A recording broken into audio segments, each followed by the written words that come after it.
the scammers, the drug dealers, the robbers, and the crooks. Well, actually...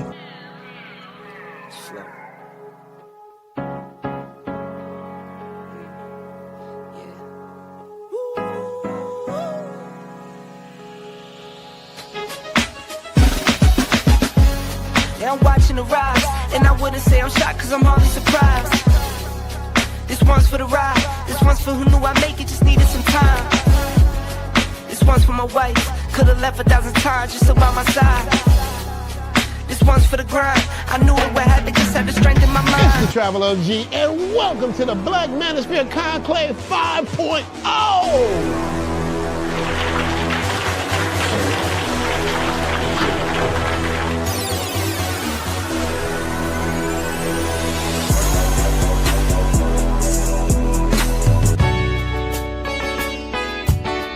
We got started in 2021 in Atlanta, united in the pursuit of excellence in all things. It's been one hell of a ride.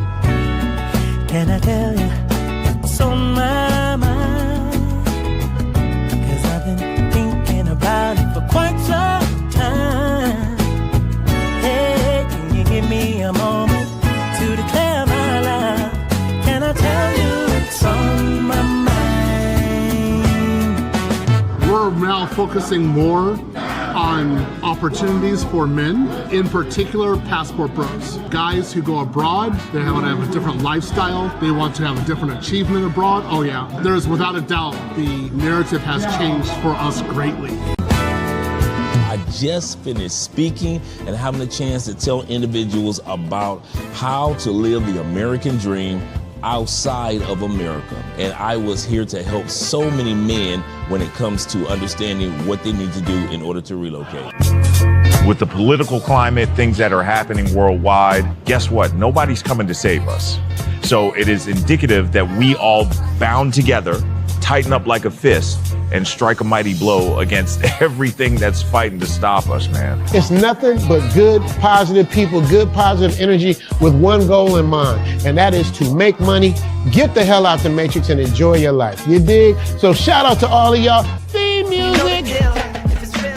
Yo, what's going on, y'all? This is your man Marcus A. Brown, and I'm here to tell y'all that I just got done with my first consultation with the brother Andre of Love Crossing Borders. I just wanted to give him his praises. I need y'all to do two things if you haven't already. If you haven't, subscribe to his YouTube channel, Love Crossing Borders. Also, if you are going to Colombia, if you're thinking of going anywhere, traveling internationally, please consider booking a consultation with the OG Andre of Love Crossing Borders. You will not be disappointed. And y'all, get in tune with him if you haven't already. Tell him MAB sent you. Peace. Where are all the black men? And I'm not talking about the scammers, the drug dealers, the robbers, and the crooks. Well, actually... This is one of those episodes where you guys need to leave the live stream for a second and go pour yourself a drink. You're going to need it. You're going to need it. We sat back for the last 5 years and listened to what everybody had to say from the plantation regarding the Passport Bro movement, regarding the Black expat movement.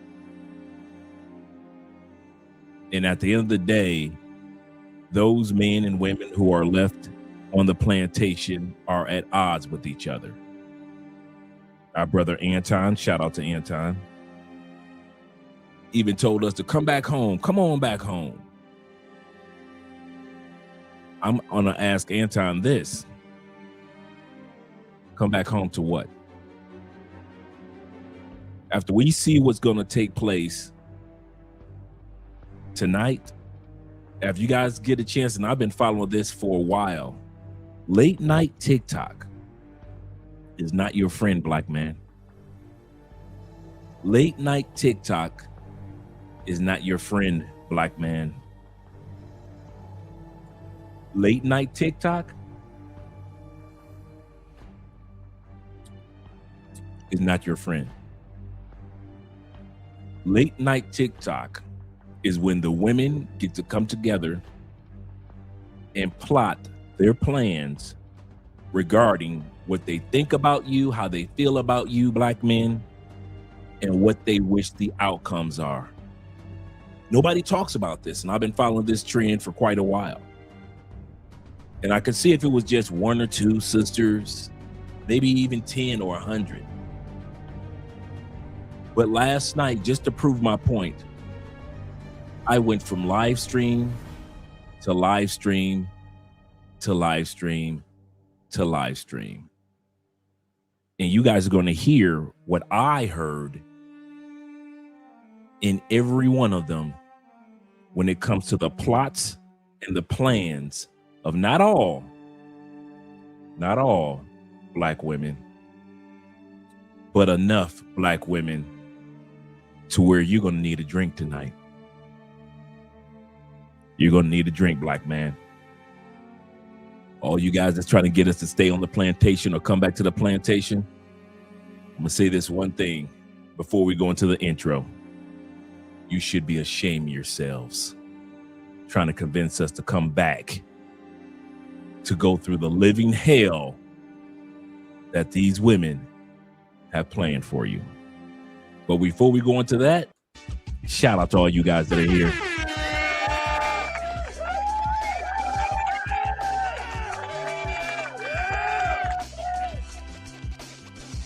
Glad to see you wonderful, wonderful, wonderful men here this evening. Hope everybody's having a great day.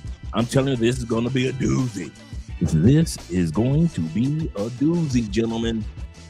Yes, just when you thought it was safe to go into the water, just when you thought it was safe to go into the dating game in the United States, in Canada, in UK, you just don't know. One thing that you've been missing out on is late night TikTok.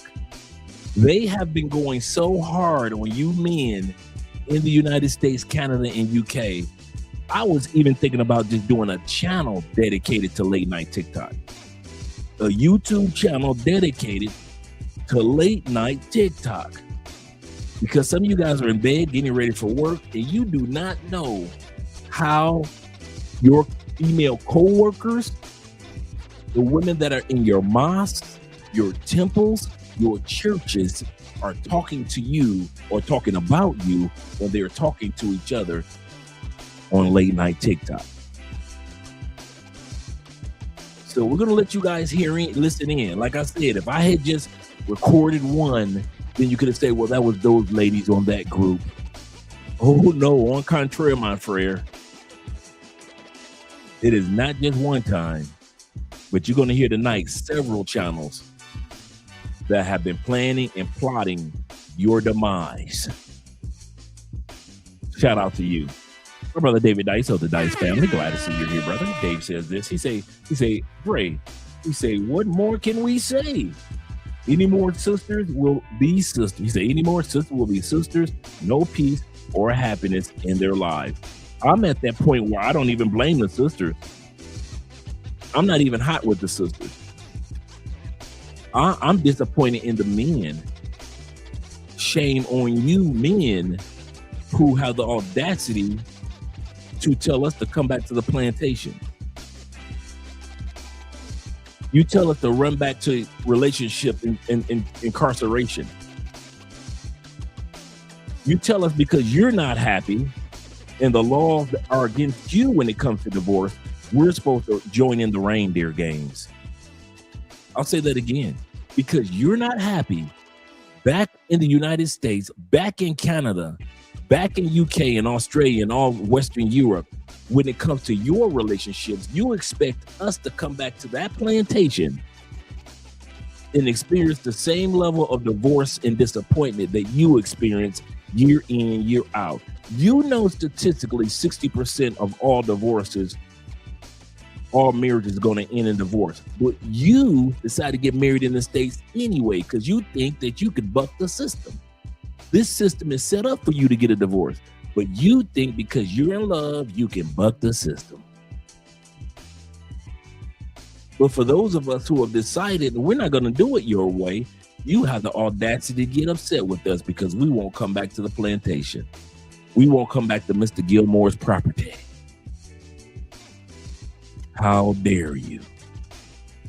Let me scroll up and give a shout outs to the brothers that are here. We got 47 in the building already. Hey guys, I'm telling you, this is go make yourself a drink Go get you some water, some warm milk. I don't care what your favorite elixir is.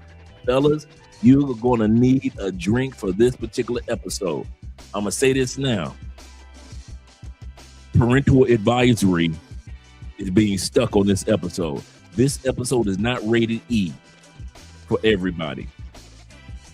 Some of you dudes are going to stick around because you can handle it. Some of you dudes are going to run because you got thin skin. I get you, bro. I understand. And you trying to fall in love in the United States. And every woman in the United States ain't like this. We know this. So you're not thinking anything that we haven't already thought. But I'm here to tell you tonight, brother. I have been following late night TikTok for quite a while, listening to the women. And I'm telling you, some of the things that you hear that women say late night TikTok while you're in bed sleep, she's in the other room on a TikTok panel. I'm going to say this again. While you are in bed sleep, getting ready to get up in the morning to take care of her, the kids, and yourself, she snuck in the other room and she's on a TikTok panel. And you're going to hear what she's saying. Mr. American, Mr. All-American, my woman's not like that. Oh, yeah, you're going to see this tonight, fellas. Oh, yeah, we're going to have some fun. I can't wait to put my foot on some of y'all chests and try to sit back and convince us of coming back to the United States. Hell no. Shout out to Kenny people in the building. Shout out to Kenny. He said, good evening to everyone. He said, oh, yeah, it's going to be a good one, Ken. Shout out to my brother. Simple Logic in the building. Them VA boys representing. Yes, sir. As well as my brother Don, a.k.a. the Don JP is in the building. He said, good evening, Andre and Andre chat family. Catch you on the replay. Catch you on the replay too, brother. He said, stop a lady from deleting herself. Well, I'm glad that you did that, brother. Shout out to you, man, for blessing her life. Yes, sir. Shout out to Pharaoh being in the building. Ishmael himself. Glad you're here, brother. Good evening to all. Good evening to all. Let me scroll down a little further because we got my brother Bean in the building. Yes, sir. Hello, Andre. He said, you are feeling on. He said, how you feel? I mean, I'm feeling great, man. I can't lie. I had a great day today. I really did. I got a lot of work taken care of, man. I've been doing my kettlebell works. went for a long walk. Just listen to my jazz. Andrea and her family went out of town for a minute. And now they're back. They just went to a small city. And we do that often. You know, we'll find a small little town or city that's outside of Cali a couple of hours, and we'll go and have lunch and enjoy the day, or go to church service there and just have a good time just exploring a part of Colombia that we haven't been to yet. So that's what Andrea and her family did today. So we all had a good day today. Shout out to my brother LJV. Southern Vision is in the building. Salute to you as well, brother. Salute to you as well. And we got my brother KP. Yes, sir. KP said, good evening, Andre, in the chat from the Chi-Town, Chicago boys in the building. What? And you say Shot City. Shot City. Shot City. Coming home again. Shout out to Shot City. And shout out to my brother Abraham, father of many nations. Yes, sir. Glad to see. He said, here we go. Hey, buckle up your seatbelts for this one. This one, you won't need to hear my commentary much. I'm telling you now, all you sensitive eared dudes, you think, well, my wife don't think like that. The women on this panel, many of them on each one of these live streams are in relationships. So when you think that women in relationships don't talk like this in the United States, not all of them. You're correct. I'll say this again. Not all of them.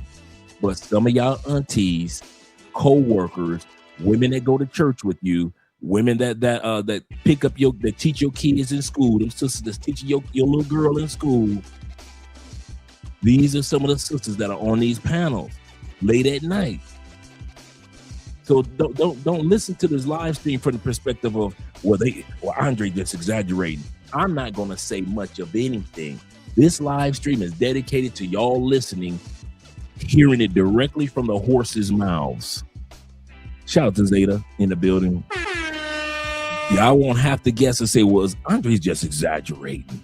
Okay. Okay. Shout out to Tevin King. He said, I made it just in time. Yes, you did, Tevin. As well as making it just in time, my man Arm Mike Dyson in the building.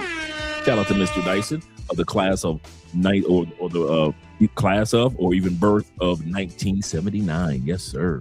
Glad to see that you're here, brother. Glad to see that you're here. Shout out to Roe being in the building. He said just won't be a plantation bros. Those that want to be a coon for white folks. Yep.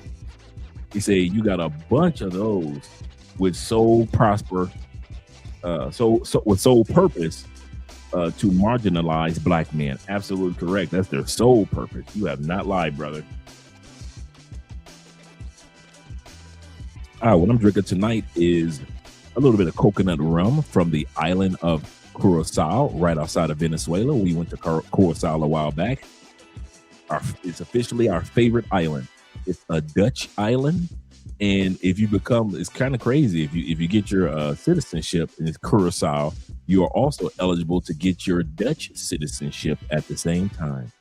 So shout out to Curacao. Excellent, beautiful, beautiful island, really close to Aruba. Let me scroll down. Once again, Tevin is in here, and shout out to once again to my brother Flicky Sticky being in the building. Glad you're here. Say what up, Dre. Say really enjoyed the Frit Man. That was one of our funnest live streams. I'm gonna tell you something now.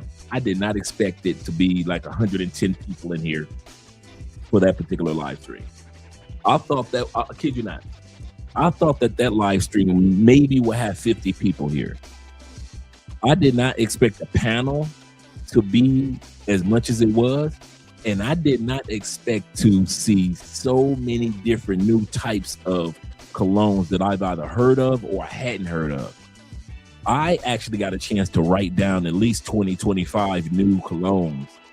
And so I'm going to be dropping that video. I'm going to keep it on YouTube for those to enjoy it. We really had fun. That was probably one of my funnest episodes in all 7 years of doing YouTube. But I'm going to pull it over to Patreon. And on the Patreon, I'm going to put my list of the colognes and clones that the guy shared that I got a chance to write down. So I'm going to put that whole list of 20 that I have from that particular episode. So shout out to all you guys that came up during the live stream for that one, man. That was really, really fun. You guys got to collect Sean. Shout out to my brother Jay being in the building. Yes, sir. Shout out to Jay. Good evening from Panama, enjoying the wonderful island of, or not island, but country of Panama. And shout out to my brother with the business in the building. I like that name. With the business in the building. He said, "What's up, Dre?" It's shout out to Sean. Want you to change your name, Sean? Shout out to you, man. I'm glad that you're here, man. It's been a hot minute. And shout out to once again to Dave. Your rent due 22 is in the building as well. And let me scroll down. We got 56 people in the building. Make sure you click the like button, gentlemen. We like you. We really do. Make sure that you like us too. And let me scroll down. I think I got my brother Bill. Came this Bill. He said, "Oh boy, about to grab my drink. Now get your drink, fellas. Do not have me drinking alone. You know, it's rarely that I drink on a Sunday. It's rare when I sit, usually Friday nights, Saturday nights, right? But dude, this episode, you guys are going to sit back and be like, oh, hell no. And once again, this episode, I did not just choose one group of ladies. I chose several that you guys can sit back and see how these ladies talk on TikTok at night about you. About you. So any of you dudes that's teetering on, should I fall in love? Let's put it like this. Even if you have a good woman in the United States, you don't have good laws. Can we put it like that? Let me turn the music down just a tad bit. Let's say you have a wonderful woman in the United States. You don't have wonderful laws. Your woman could be sweet as bear meat. She still could take your proceeds. The 50% of all divorce, we looked it up the other day, right? 50% of all divorces in the United States are by people over the age of 50. So if you think that because you're 25 and if you think because you're 45 and you've been married since you were 25 and she's not going anywhere, hey, 50% of them happen after the age of 50 anyway. Your woman gonna leave you most likely during the empty nest stage when all the kids are grown. When kids' colleges have been paid for, she ain't got to pay for that. When the house has been paid off, she ain't got to pay for that. The 2 cars, they've been paid off, aren't they? By the time you hit 50, 60s, right? She ain't got to pay for that. See, if she leaves you in her 40s, there's still things that she may have to pay on, right? But if she leaves you once the kids are graduated college, kids have their own home, kids are 23, 24, 27, now she can leave your black tail and she can move to Spain or Portugal like she wanted to. Like Essence Magazine told her to do in the early 2000s. Essence Magazine put out an article to black women, told them to move to Portugal. And I might pull that article up for you guys to see. You know, I love to share good receipt. So all you do is that think you comfortable with the one. Remember, 50% of the ones divorce you after 60 years old anyway. That's the United States. You can find you a good woman, but you have yet to find you some good laws. You can find some good ladies, but you can't find a good laws. Shout out to Jamar being in the building. My Cologne brethren. Shout out to you, brother. Glad to see that you're here. Glad to see that you're here. He said, yeah, that's your other. Okay, cool. That's your other. I got several accounts, so I know exactly what you're talking about. Shout out to Amita Dice Deca. Oh man. At my this Tone. Shout out to Tone. Antonio Davis is wearing a black mask bodysuit, fooling everyone to be evil against our own indigenous race of people. That's crazy, man. He said gods and goddesses. He said this. He says all set up just like the extortion citizens. It may be a setup. It may be a setup to keep us all separate. But I'm gonna tell you guys something. I'm gonna change the music, and I'm gonna say this again. It may be. Shout out to Father of Many Nations. He said, "Oh, are you coming in November?" He said, "Lord willing, count down." Shout out to you and Keithan. Let me change the music for a second, gentlemen, because my brother just made a good point. It may just be a setup.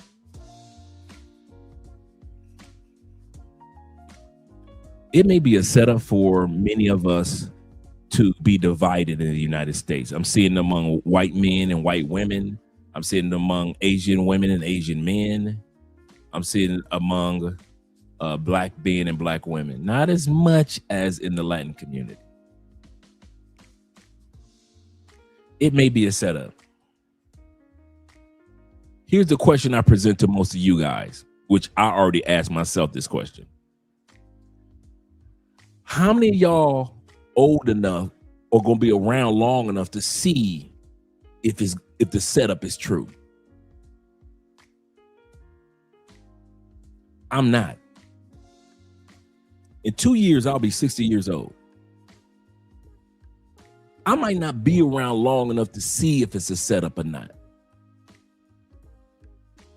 I'm treating it like if it is a setup or if it's not a setup, I ain't got no business being in the middle of it. I kid you not. I'm done with the plantation.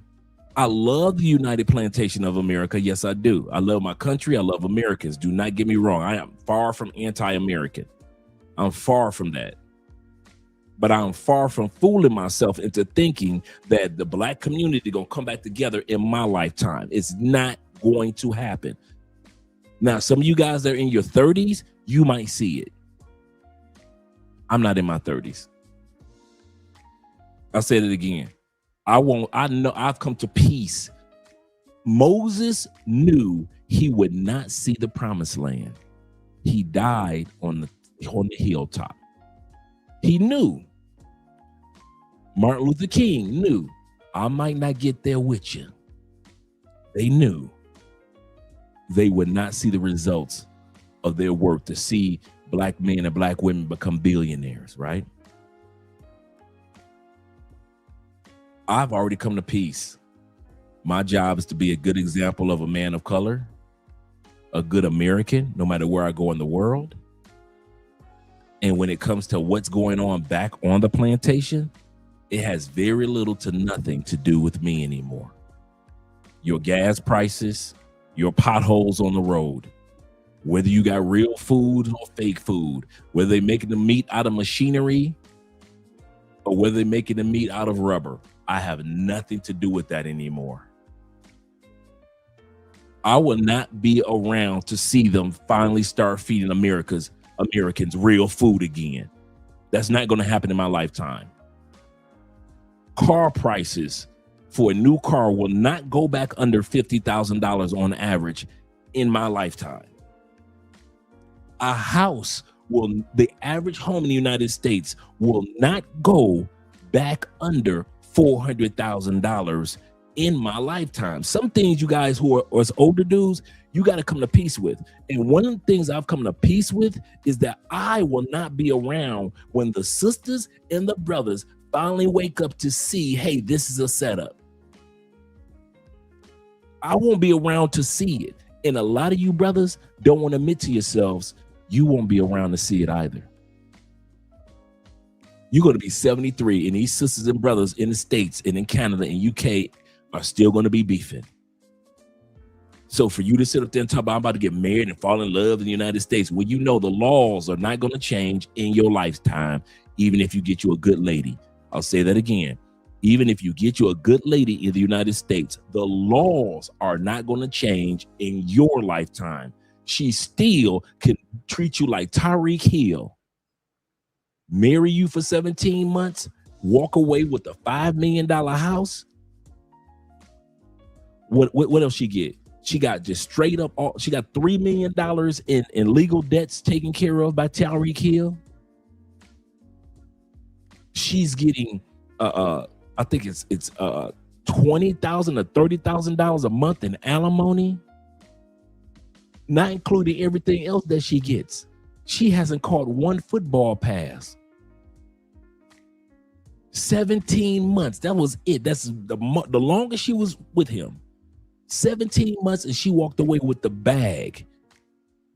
You guys are living in a country where women who can come across as the nicest women can walk away with the bag. Now, some men can do that, like in the case of Halle Berry, and in the case of Mary J. Blige, Whoopi Goldberg, they married some dudes and those dudes walked away with the bag.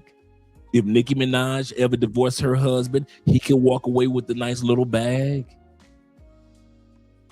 But that's not the norm. So some of you guys don't want to admit to yourself, I have come to peace. Like I'm on top of a mountain. I have come to peace with the fact I, in my lifetime, will not see single mothers raising good kids. That will not happen in my lifetime. A few single mothers will raise good kids, not most single mothers. I know in my lifetime, ratchetness will not leave my community. If anything, the world is getting ratchet because they're imitating all our ratchet rappers and ratchet singers, right? So if you go to Taiwan, now go to a club, they're playing our ratchet music. They're not playing our old school R&B. They're playing ratchet music from the States. Right?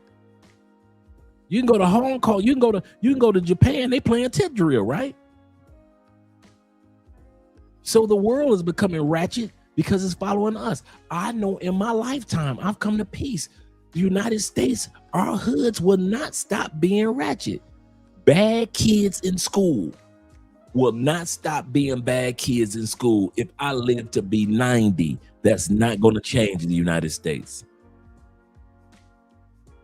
Worshiping politicians. I'll say this again. Trump and Reagan. I'll say this again because some of you guys were around, some of you guys weren't around for the Reagan administration. Reagan laid the foundation of how you worship a president. Kennedy was liked. JFK, when he got polio, was loved. Reagan and Trump are worshipped. Reagan had a cult. I was around for it. Trump got one. Everything that you see now with Trump is just a piggyback off a cookie cutter of what was going on during the Reagan administration. When white people worshiped that dude, Reagan could do no wrong in the eyes of white people. I will not be around to see Americans who complain about politicians stop worshiping politicians. There are some of you that are not Republicans. I'll say this again. You say you're Republican. No, you ain't. You're a Trump worshiper. Some of you know if Trump was not running for president, you would not have voted a Republican. Or if you had voted Republican, you wouldn't be as dogmatic as you are. Some of you have been Republican for the last 4 presidents, right? Presidential elections. Ain't nobody heard you act a fool ever in a presidential election, ever. Trump became president and y'all bent the knee like the Game of Thrones. You worship Trump. You worship him, and we see you do it. Black people, white people, Latin people, y'all don't treat him like a president. Y'all treat him like a king. I ain't mad at Trump. If I saw a bunch of fools that's trying to worship me, I'll take advantage of you too. I ain't gonna even lie to you. I said this before. I am not mad at President Trump if he see a bunch of fools that's willing to let me take billions. I'm broke. I am a broke dude hollering I'm a billionaire. Check it. I made a few dollars on a reality TV show telling people you're fired. But I'm losing all my real estate throughout I got lawsuits everywhere. I run for president and I find a bunch of you stupid mother that's willing to not only worship me, but allow me to take billions of dollars, pay off my debts, get rid of my lawsuits. I get found guilty of 39 crimes. I ain't going to jail and y'all still kissing my butt, man. Listen, I am not mad at President Trump. Shout out to you, Donald J. If they that stupid in the United States, take advantage of them. I ain't mad at them. So all you dudes, I realize I will not be alive to see people stop worshiping politicians. I will not be alive to see that. I believe in political parties, but I don't believe in worshiping a politician. And I've seen it throughout my life, and it's not going to stop. We did it in Detroit with Mayor Coleman Young back in the day. When Coleman Young was too old to be running for mayor, we still kept pushing him out there. He became mayor in the late 60s. We still pushing him out there in the late 90s. Coleman Young, don't die. You got to be mayor of Detroit. Like, goodness gracious, let the man, enjoy his last years. There's a lot of stuff I've come to peace with. Once again, shout out to Abraham, father of many nations. And shout out to Ishmael. He said plantations just want to start black men to reach back. Yes, sir. They just want us to reach back and give up on what we're doing outside the United States. Shout out to my brother in the building, Kobe. Kobe says this: men have no leverage in the United States. Don't do it, guys. I'm gonna say something, guys. Kobe's correct. Some of you are frustrated. I was just watching some videos on Asian American men. Most of us know that Asian American men, when it comes to dating, they're at the bottom of the totem pole. They're considered nerdy. They're considered somewhat feminine. They're not considered the most masculine of men. Did you know, because of K-pop, wherever Asian men go outside of the United States, Canada, and UK, they are moving up the ranks? Did you know in the United States, the fastest growing group of interracial love is Asian men and Latin women? the fastest growing group. In other words, just like the brother said, you may not have leverage in your home country, but once you leave, my point is this: don't trip if you don't have leverage in your own country. Some of you guys want to argue, fuss, and cuss at the sisters because they don't respect you in America, and the white man want to be mad and talk about MGTOW. We're going our own way. Either way, fellas, at the end of the day, do realize that if you leave and go to another location, you can get the respect and enjoyment of life that you deserve. Because white dudes, in your lifetime, all you white dudes over 40, hear me out. In your lifetime, white women are not going to change. They're still going to be feminine. They're still going to be feminists. They're still going to put purple and green in their hair. They're still going to be LGBTQ all the way. So all you dudes on a plantation that sit back thinking that you found you a keeper, which state do you live in that's a keeper? See, your woman is a keeper. Which state do any of you guys live in where the laws are so good you say, hey, this state is a keeper? None of them. Not one. If you think your state is the ish, go ahead and let your woman leave you.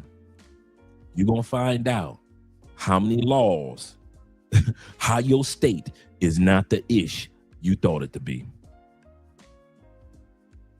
Shout out to my man Black Newbie in the building, Canadian boys. I told this guy where I was from. He said, oh, Canada. Yes, sir. My brother Jason in the building. He says this of the Henderson family. He said, what's up, family? He said, you got to stay off the radar. Be smart. Absolutely correct. Absolutely correct. Shout out to all 75 brothers in here. Shout out to you brothers being here. Let's get ready to get started, gentlemen. Let's get ready to get started and get a chance to give everybody a shout out, such as my brother Craig in the building. Shout out to Craig being here, and my brothers Ronan Travelers, the salute. I didn't get everybody a chance to give a shout out to. Blame it on my head, not my heart. Yes, sir. Let's get ready to go and watch the video.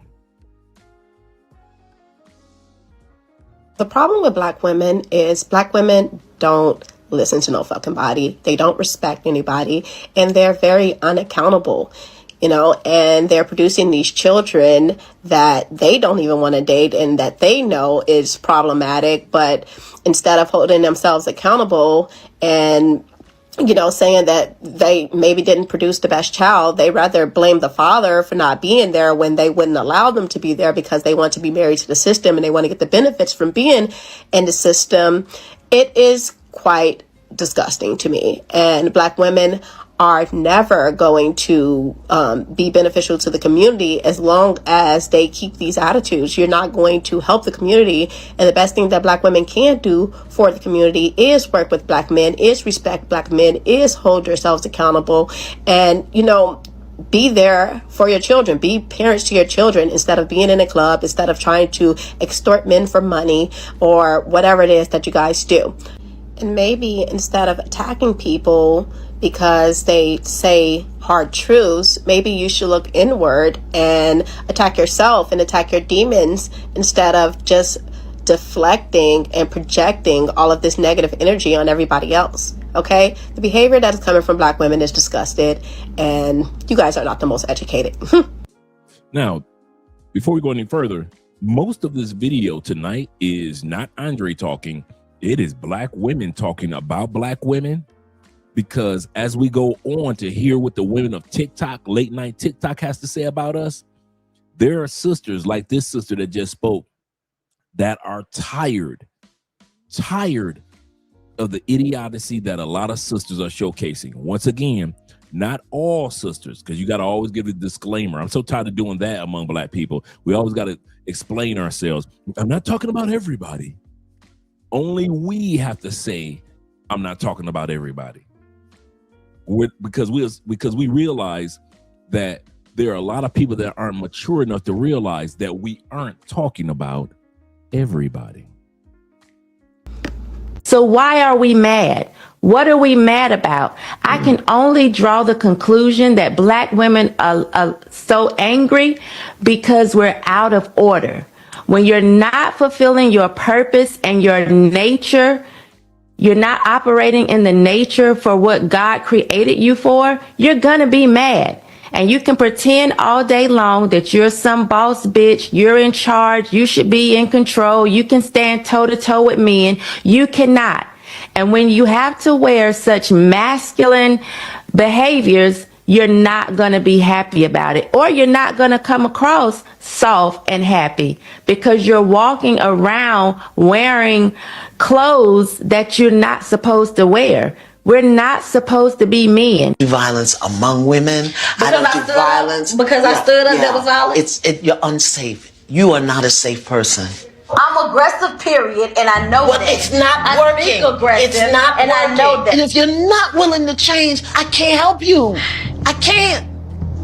I can't keep engaging in this. They're going to let me help you learn how to listen. You're going to change your point of view, or I'm going to call your car. I can't do it. You are responsible for your triggers. You have to unplug them.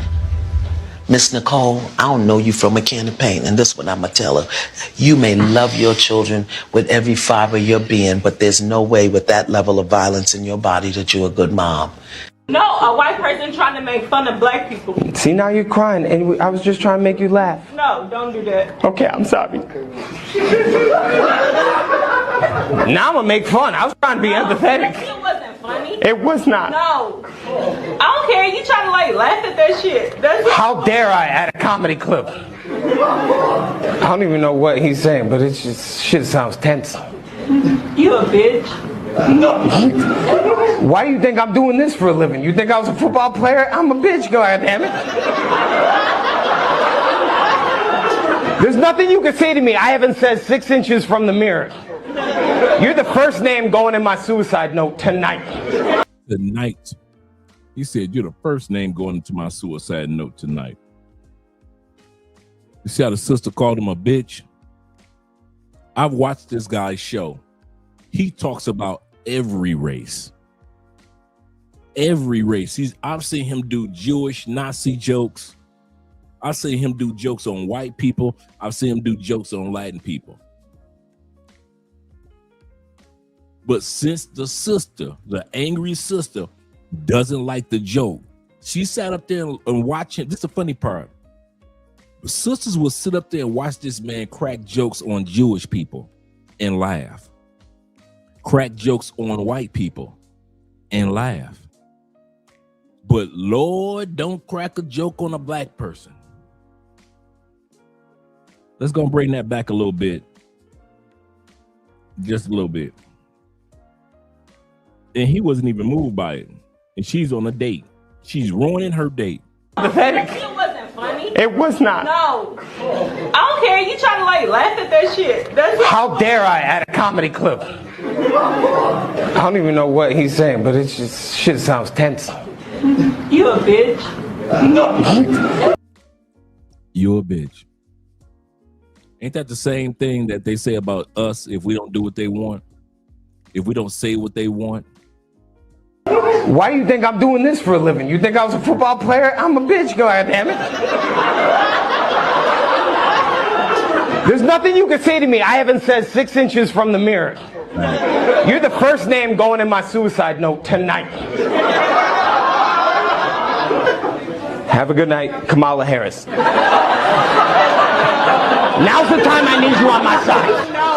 No, that was the most racist joke ever. No, that was the most racist joke ever, calling her Kamala Harris. I got like 4 more in the chamber. No, Kamala Harris. Wait, don't drop the scarf, man. That was $3 at Dollar Tree, man. Yeah, go pick up the gun she left under the chair. Are you serious? No, y'all wanna laugh? I just don't like. My dad is black and my mom is white, and This man said, my dad is black. My mom is white. This man say, listen, my daddy, I saw what my daddy went through. So don't try to tell me as if I don't know what I'm talking about. These are your queens to be. Came out a Dominican lesbian, you know, like.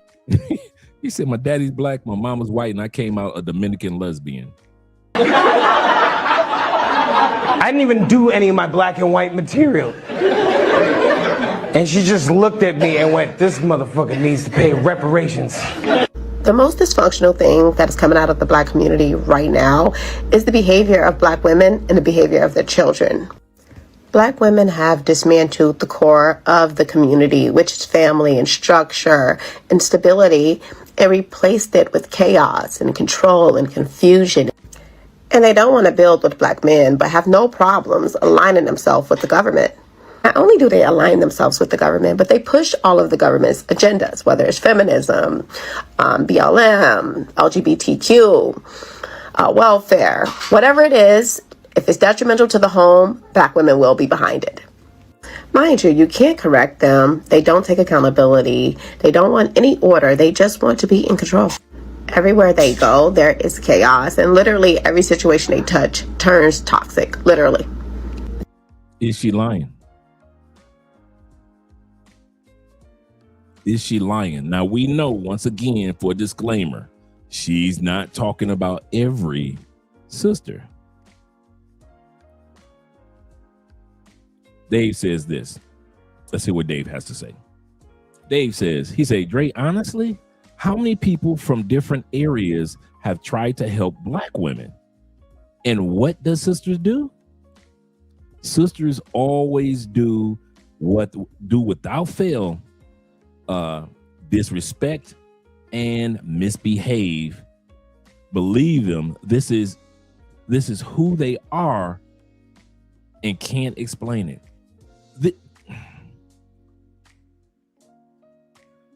This is a good point, and shout out to you, brother, with the $10 love and all you guys that have been supporting. What the statement that Dave just made is why I've come to peace with certain things about our community. Pookie and Ray Ray are not going to stop being Pookie and Ray Ray in my lifetime. Now, I used to be a Pookie. I'm not saying a Pookie can't change, right?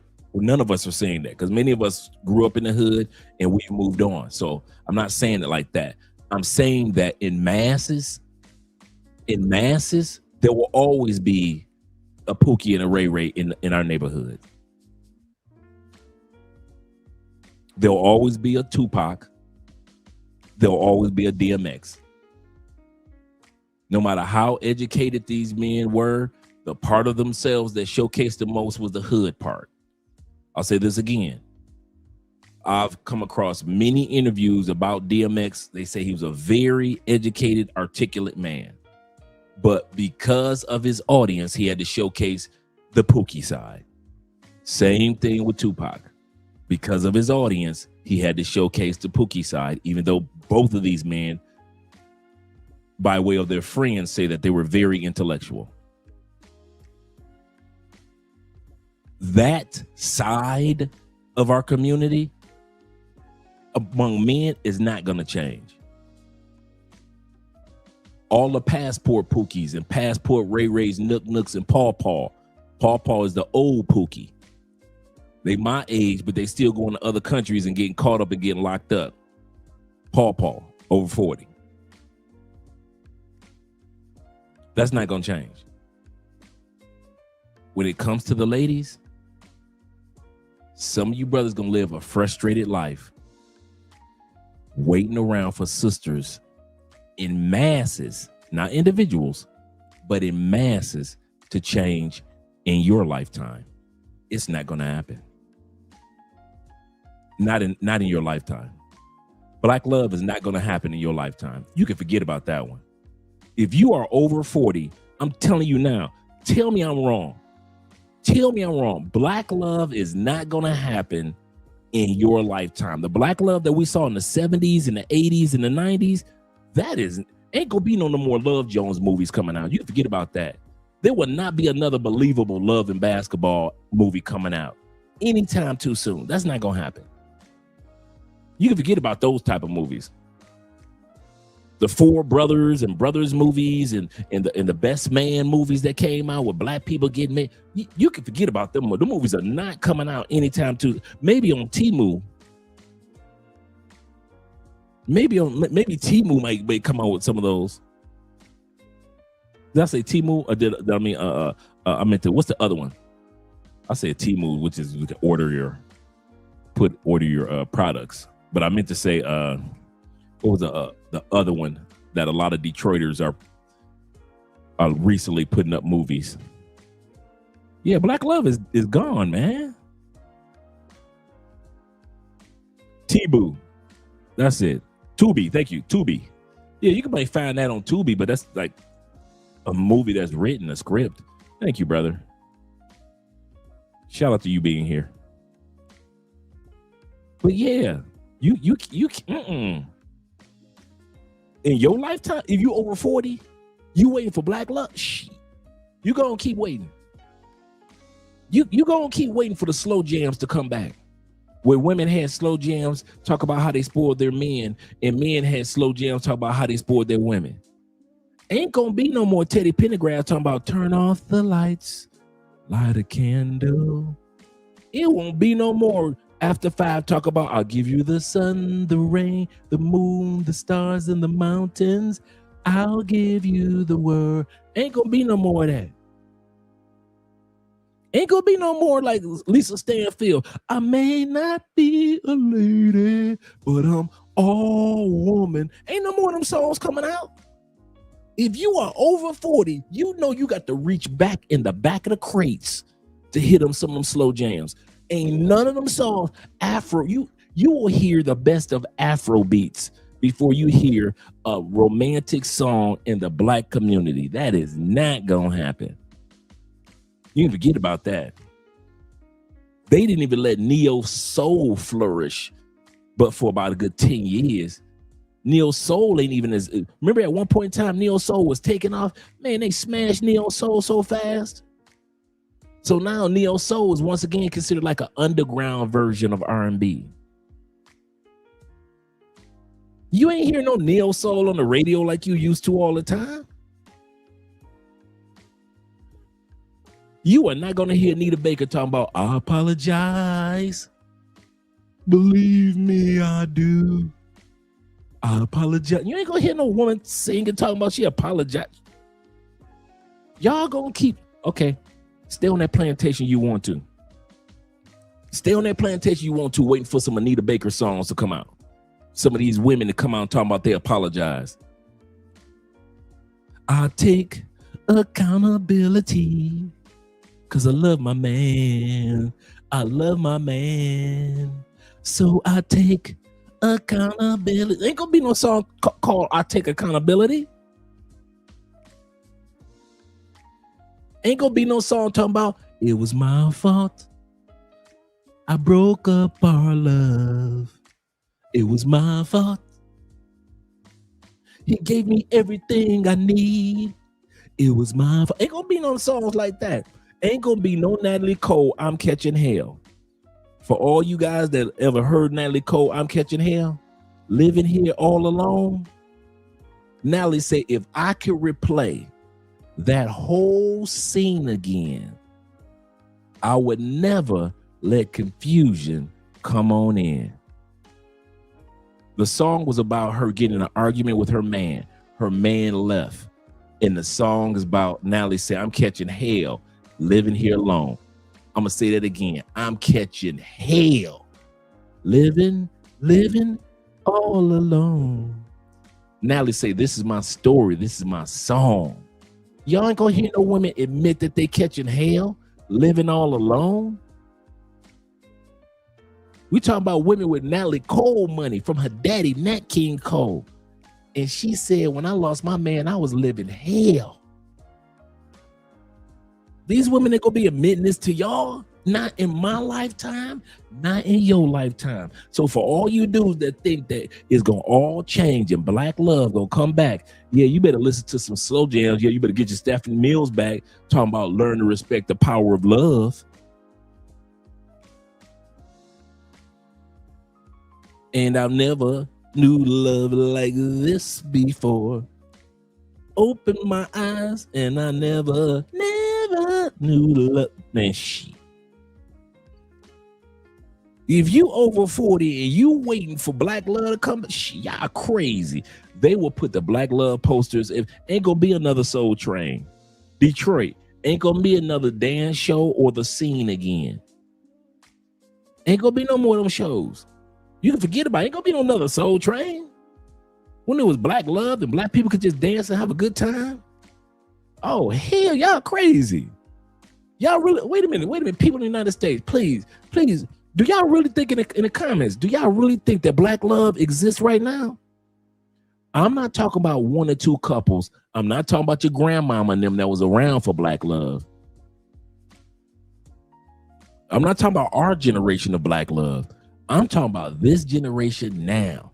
You really think that this generation of women are the definition of black love like we were in the 90s, in the 80s, in the 70s and 60s when black people were married on an 80% clip? Y'all out y'all mind if y'all think black love exists right now. Y'all crazy. You and Umar are crazy.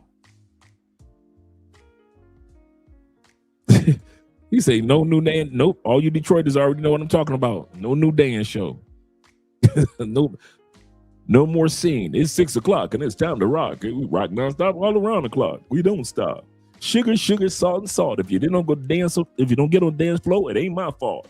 It's time for the scene. Ain't no more dance shows like that. Ain't no more dance shows like that. You go to the club, everybody got their cell phone out. Ain't nobody on the dance floor. So yeah, gentlemen. See Detroit having a flashback right now. Let's go back to the video, gentlemen. These are the women that are promoting sexy red, idolizing stripper culture. These are the twerkers that are in the restaurants. These are the women that are fighting on the cruises and in the airports and on the planes. And you know, they don't have any respect for anybody or any regard for anyone outside of themselves. It is pretty freaking disgusting. And the children are just being programmed to be repeat. Absolutely. Shout out to you, Charles. Charles says, he said, the average black woman is not going to do what a Latina does every day. And for those of you that have not dated Latinas or had a Latina friend, I'm going to tell you something real quick. Even if you got a Latina friend, I mean this one. If you got a Latina female that's a friend, does she not treat you better than half the sisters that you ever dated? I mean that. I'm talking about back in the States, man. I got Latina friends that would cook, pour the drinks. Dre, you want to watch the game? They'll turn the game on for me. Then they go in the kitchen and cook some. Dude, dude, you would have thought, well, my Latina friends, and I'm talking about just cool people, friends, you'd have thought I was their man. The conversations that we would have, just friends. I wasn't allowed in the kitchen. If I crossed the threshold of the kitchen, I get back. I said, but I'm trying to refresh my glass of wine. Give me your glass. I'll refresh it. These were just my friends in the States. Even Latinas in the States treat you sometimes better than the sisters.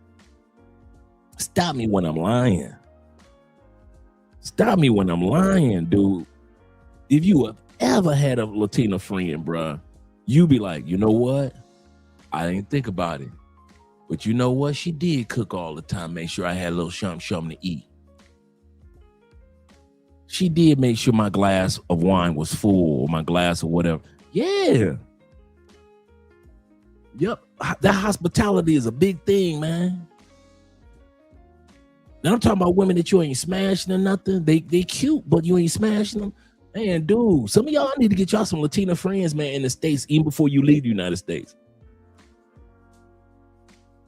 Straight up. You need to, I'm serious. If you in Chicago, you need you a Latina friend. That'll get you some of you guys ready for when you come to these other countries. If you in California, Texas, New York, I'm telling you guys, Florida, Bruh, get you some Latina friends. Get you at least 1 or 2, 3 Latina friends, man, and watch how they prepare you for how Latina women will treat you outside the United States.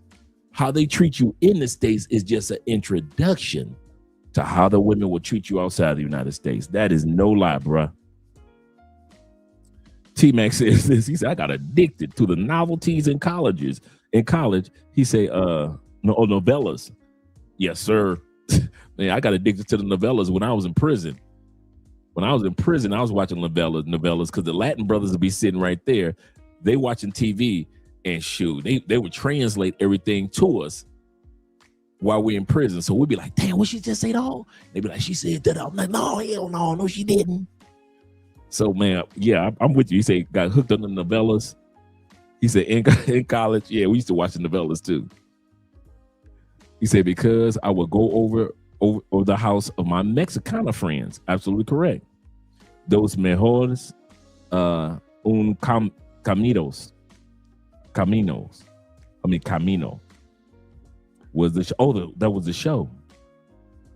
Shoot, man, Andrea, shoot, we still sit up here watching telenovelas. Bobby says this facts. He said got invited to a Thanksgiving party and a cookout. Yes, sir. I'm telling you, man. I mean, just said this. He said, yep, no Latina lies told. He said, and they buy nice Christmas and birthday gifts. Yes, they do. Yep. Shout out to the Shy. Yes, sir. And you say Shy City. Shy City. Shy City. Coming home again. Shout out to Bobby Coltrane. Yes, sir. He said, thank goodness I grew up around Latinas. So many had a head start in Texas. Absolutely correct. Absolutely correct. Novellas in high school for me. Yes, sir. Yes, sir. So you guys know I'm not just making stuff up, man. Shout out to T. T says this. I mean, talk to Tanner, F. Tanner. He says this. He say, I have been friends with a Latina for over a decade, and she's always brought me a birthday and Christmas presents.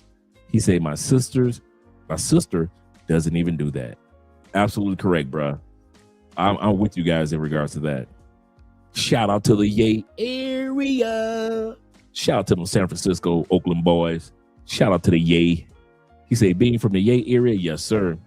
Half of my good friends are Latin and Asian. This is so true in that area. So true. Let's get back to the video, gentlemen. I know all you guys got comments. Yes, sir. Yes, sir. Let's continue on. We got a long way to go. Crash outs, for lack of better words. And this is why the black men leave, and this is why the black men don't deal with it, because it's not because of the children. It's because they refuse to deal with whatever that is.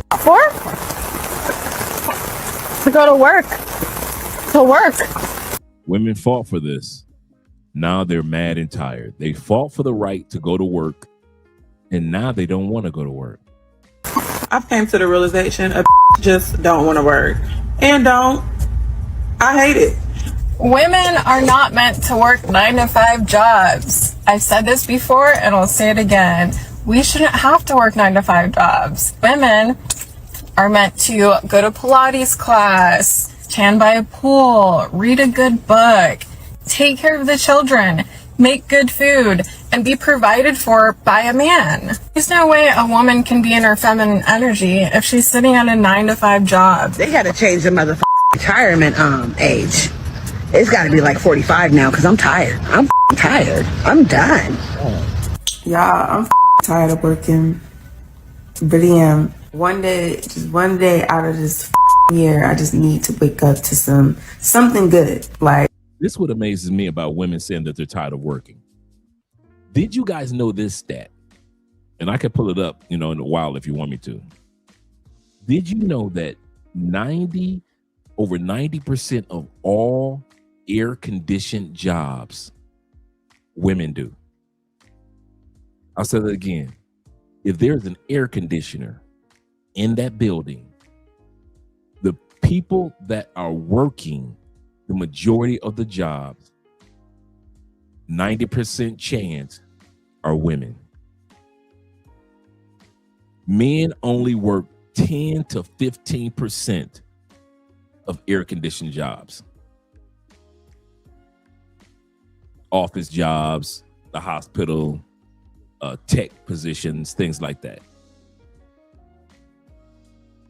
That blew me away. I thought it was more of us men that worked indoor jobs, and it's not. Here's the other one. Over 85% of outdoor jobs are still done by men, whether it's roofing, construction, oil rigs, truck drivers, the train engineers, the guys that are working on the docks, military, sales people, because if you're in sales, we going from place to place to place. We ain't getting a chance to relax in air conditioning unless it's in our car or on a plane. After that, you ever been in sales, you will go on the go. We work landscaping, mechanics. 85% of the jobs that are outdoors, after all women fighting for their rights to get equal rights, right? You would think equal is equal, right? Police officers, police detectives, firemen, all of the EMTs. You would think it would be balanced, wouldn't you? As much as they fuss and cuss and talk about that they're equal to us and how they've overtaken us. Do you know one of the reasons why women don't make as much money as men? Because they mainly go for air-conditioned jobs. Did you know that? They will make more money if they came out here roofing, if they came out here and started a mechanic business, if they came out here and started a landscape company, if they came out here and they became engineers instead of being a secretary. Some are starting to come out to truck driving, but not in masses. Most men still do jobs where you are not under an air conditioner 8 to 12 hours a day. I don't think most of you appreciate yourselves for that. And that's why I brought that up. You guys keep the world going. Any building that's built, it's because of you guys. If you wait around for the ladies to do it in that heat or in that cold weather or in that rain, that building, that house would have never been built if you wait for the ladies to do it. So when the ladies are bragging about their degrees, let them brag. Notice the jobs that got laid off the most in the United States over the last 5 years, and do not take this for granted, the jobs that got the most layoffs in the United States since the pandemic are mostly air-conditioned jobs. Mostly jobs where the ladies were under air conditioners, sipping lemonade, answering phone calls, making plans. They had a meeting in the office down the hall. And when it was time for layoffs, it wasn't the dudes that were the landscapers. It wasn't the truck drivers. They ain't laying off in the military. Fire department's not laying off. Police officers not laying off. The railroad workers aren't laying off. The guys that work when the ships come in, they're not being laid off. The guys that are mechanics, when the last time you saw a bunch of mechanics getting laid off? It's the air-conditioned jobs. The air-conditioned jobs. Now, sadly, you have some situations like Ford, Chrysler, GM, the plants, the auto industry have been doing layoffs up and down, but that's for years. That's since I was a little kid. So let's not say it's all an extreme, because even the auto industry and other positions do layoffs as well. But if you sit back, you think about it, the auto industry is not air conditioned. If you've ever worked in a warehouse, you know that mom would be like, what is it? 105, 110 degrees in a warehouse. I've worked warehouse work. I've worked in plants. And I'm talking about them hot engines, them hot engine parts. I'm talking about you got 300 degree hot engine parts. You got to have special, dude, do you know how many burn marks I got on my arms and wrists from working in the foundry, working in the metal plants? See, y'all see your boy in suits. Y'all think I ain't got no hands. Shh, y'all crazy. Y'all got Andre messed up. Ain't no air conditioners in them plants. Ford plant, ain't no air conditioning there. Chrysler, GM, ain't no air conditioning in them plants. Shoot. So at the end of the day, yes, they do layoffs in a few of the atmosphere where there's no air conditioning. But for the most part, most layoffs take place in air-conditioned locations. And now these women want to say, listen, we don't want to work. Oh, you don't got to work no more. You could pay off your debt. You could get a house, get a car. Tired of living this 9 to 5 and these people at the jobs. Women are not meant to work 9 to 5s, and here's why. I'm a big believer that women are meant to thrive in their feminine. And I was not made to work a 9 to 5. I was made to have 15 different DIY projects going on and being mediocre at all of them. And you know what the sad part is? I found out this today too. Did you know 60%, I had to do my research after I heard this, of all female billionaires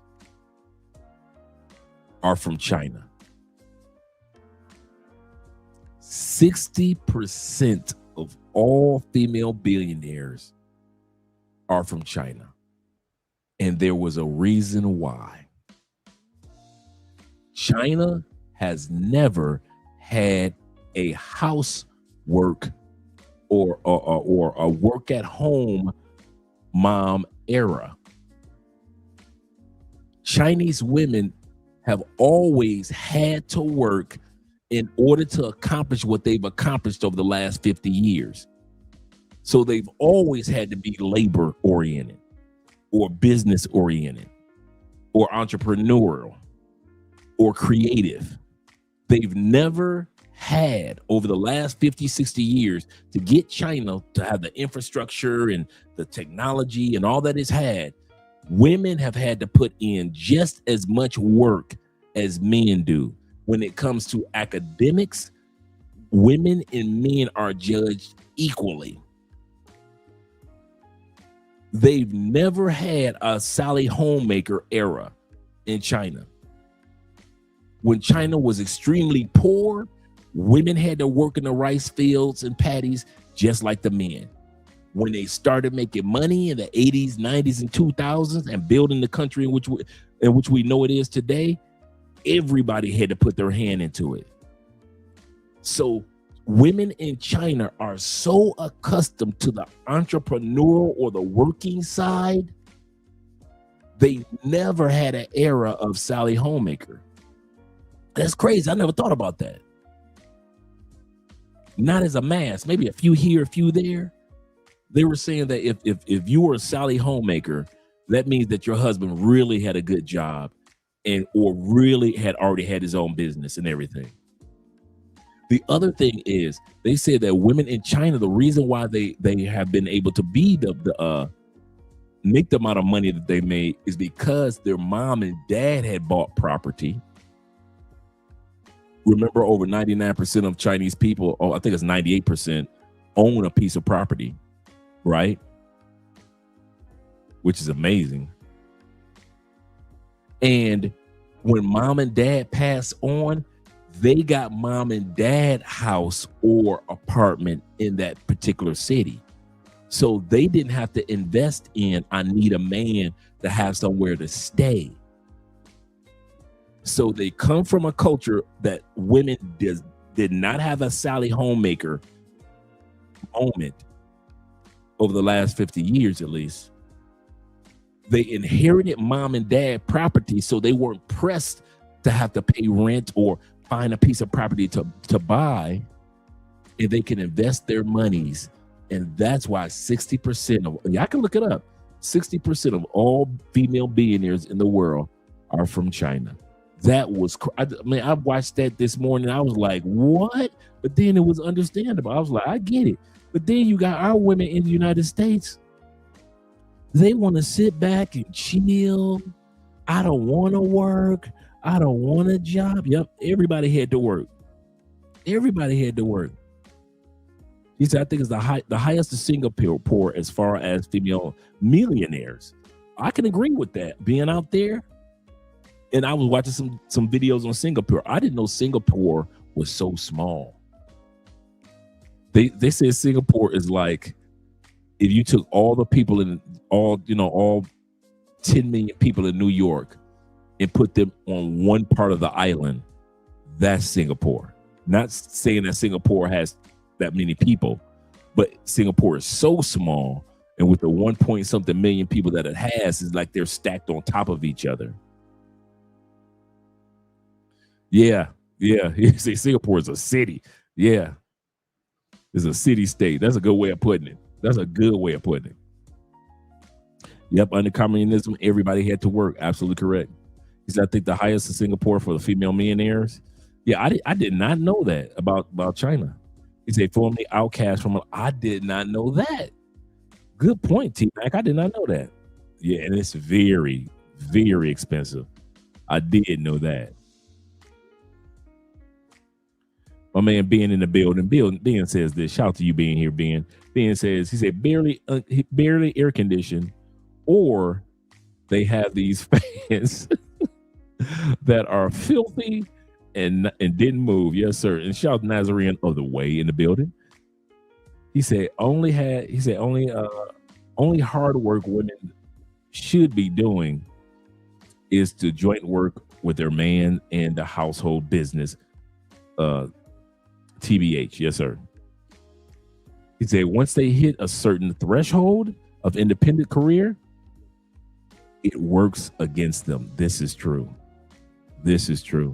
But yeah, that blew me away about Southeast Asia. How many women are millionaires and billionaires out in Asia, and it's not a coincidence. Crafting for fun and then giving it to my friends because I felt like it. What do you guys think about what they had to say?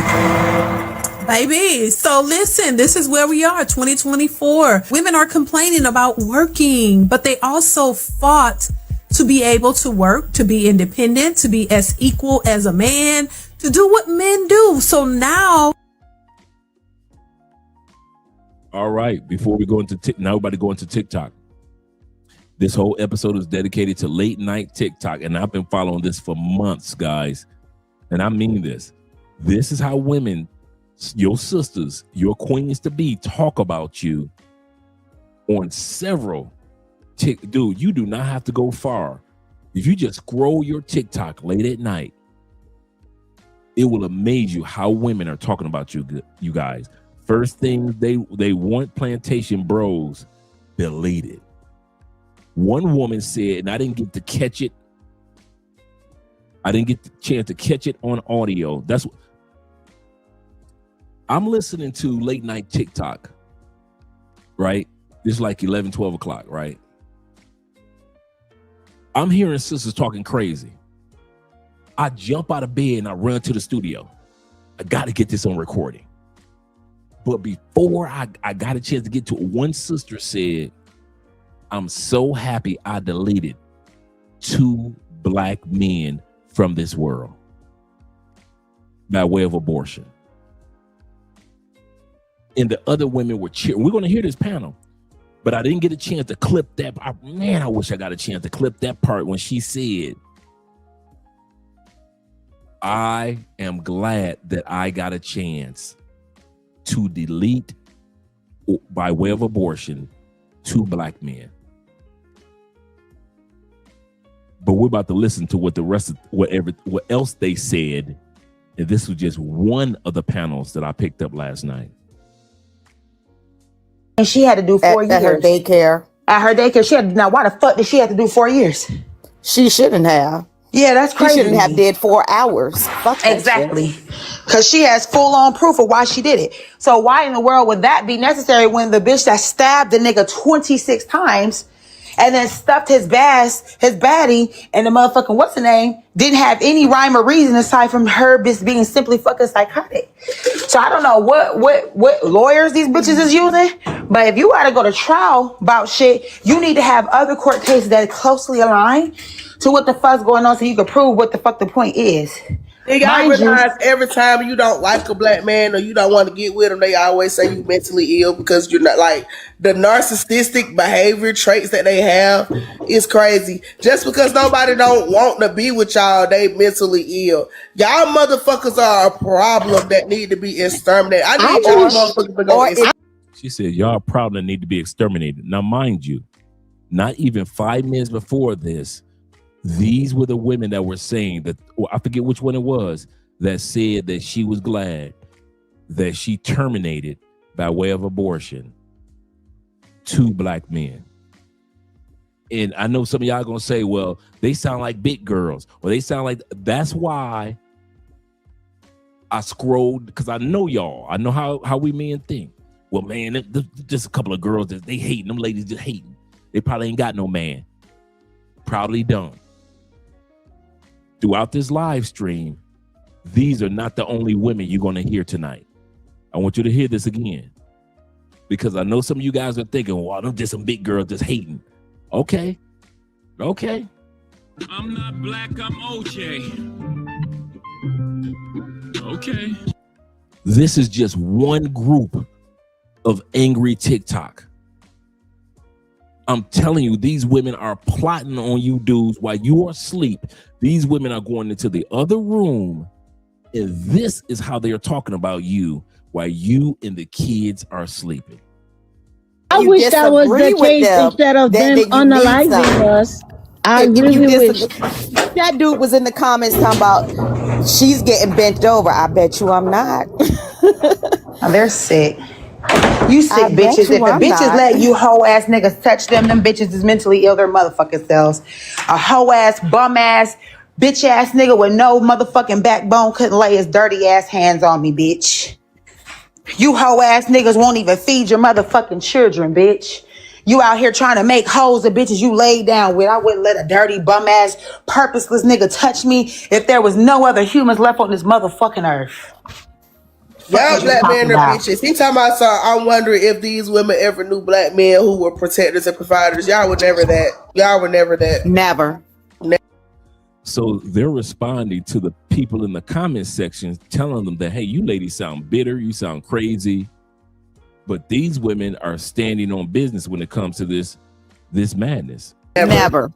Bitch, you didn't even grow up y'all were that motherfucking present, bitch. If they were that, this conversation between amongst black women and not even just on this panel would not be happening. Notice they said not even just on this panel. That's what made me start scrolling TikTok to see if they were right. And you know what? They were right.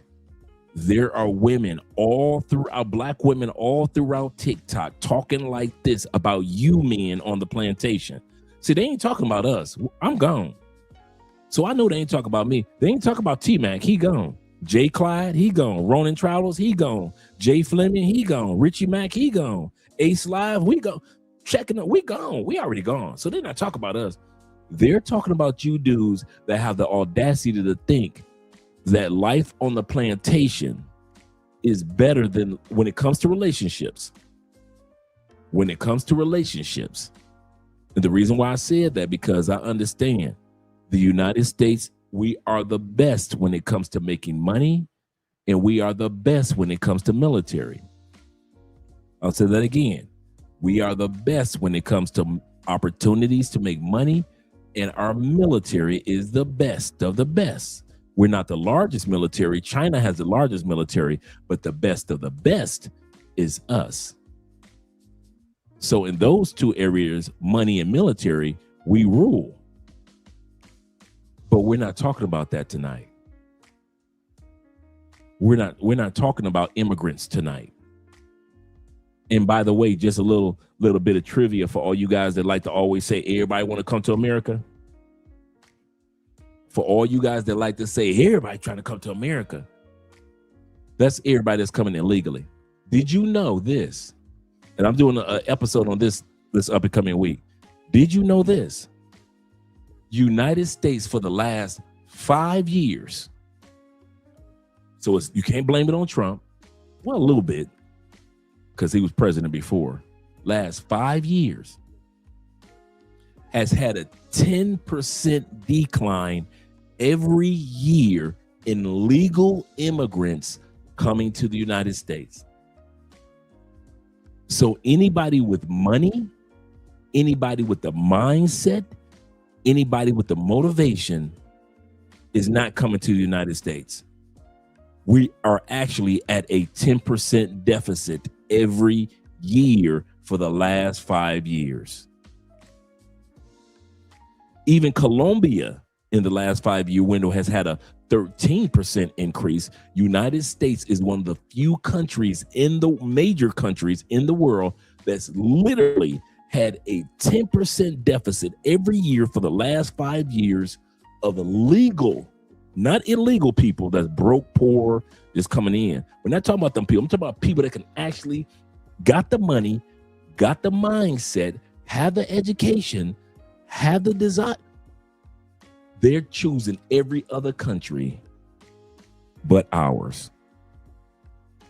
And so I'm going to be doing some episodes on that one this week for all you guys, because I often hear everybody talk about everybody want to come to America. And so I keep hearing this year in, year out. Everybody want to come to America. Everybody's trying to come to America. Well, if America was so bad, why is everybody trying to come here? I say, you know what, Andre, stop listening to these people and do your homework. So I pull my pen out and I start doing my homework, and I find out that legally ain't nobody coming to our country. We are losing people that want to come to our country 10% every year for the last 5 years. Don't nobody want to be stuck in our ish. So for all you dudes that keep on sharing that rhetoric or sharing that lie that everybody wants to come to America, no. People illegally that want to sneak in, that have nothing to offer America for the most part, are coming to America. People that have something to offer are going to other countries. I know y'all didn't want to hear that, America, but that's the statistical facts. Your mother was your protector and provider, hoe ass nigga. Shut the fuck up. You hear me what I'm saying? They love to blame women for staying. That's why we need to stop staying. It's time to start sending these niggas out the boot camp or something, putting their ass. The same government that they be saying black women leech out for. It's time to start putting their ass in it so they can start doing what the fuck they do with them. Yeah, these bitches need to start putting these niggas in danger. That's what the fuck needs to happen. These niggas need to be put in danger. They need to feel a little bit of fear in their motherfucking body when they get next to me. It's bad enough I don't even like niggas smiling at me, bitch. Don't smile at me. I get uncomfortable easily. She said don't even smile at her. She gets uncomfortable easily. I told y'all to get a drink. I'm about to go freshen up my drink. I told y'all gonna need a drink tonight. You know what? I thought the same thing. Brio, I thought the same thing. Here's the kicker. Tonight, as I mentioned before, this is not the only panel. These women already mentioned that their panel and other panels think the same way. So I started scrolling, and bruh, here's the crazy part. It wasn't like I was scrolling all night to find women that talk like this on TikTok, to find sisters that talk like this on TikTok. Dude, I recorded them for about a good 20 minutes. Dude, I probably did 2 swipes. It was another group of sisters talking the same way. I did maybe one more swipe. Another group of sisters was talking the same way. So when I'm telling y'all at night while you Negroes are asleep, These sisters are talking like this about y'all. But then when they get up in the morning, they're your co-workers. They go to church with you. They go to mosque with you. They're the ones that watch your kids at daycare. These ladies are the ones that teach your kids in school. These are the ones. That's why tonight I'm not showing you just these ladies. So if you guys think that these 4 fat chicks are the only women we gonna see tonight, nah, player. Nah. I know how we think. I was like, see, these Negroes gonna think that it's just these ladies. I said, I'm gonna show these dudes other women on late night TikTok that's talking about us with the same flame and flare. And if they're not talking like that about us, they're disrespecting us. And you're gonna see women that are disrespecting. So while y'all sitting up here talking about these big girls, that's where y'all messing up. I'm gonna say that again. While y'all sitting up here listening to the big girls and y'all thinking, oh, they just talk because they're big girls. Don't worry, I got you tonight. Y'all think Andre just gonna come with some big girls? Y'all know me better than that. Come on now, fellas. Freshen up your drinks. You in for a long ride. Yes. I'm loving everything I'm hearing because I feel the same. Ouch, you shocked me. They are so weak. But I real don't talk, ladies, understand. we need to do something about this bullshit because these niggas are not going to stop. And we need to move accordingly and safely. Only thing we gotta do is just go to the white man and tell him we tired of niggas. All we gotta do is go to the white man and tell the white man, massa on the plantation, whatever you gotta do, white man, because we tired of these niggas. Now I don't even think that's working no more because they weaponize these niggas. They turned these niggas into these demons. What we need is a reorganization of our own individuals who the YNs that's not afraid to go down, that's not afraid to pop a nigga. We need to get So they say they gonna stick the YNs on y'all. those niggas all in one space. They're already gang affiliated, so let's just rebrand it. And let's rebrand it. And That's what they grab do these with niggas. the January 6ers and the Proud Boys. Absolutely. They said they bringing the YNs, the white man, the January 6ers, and the Proud Boys. These are your sisters. See, that's...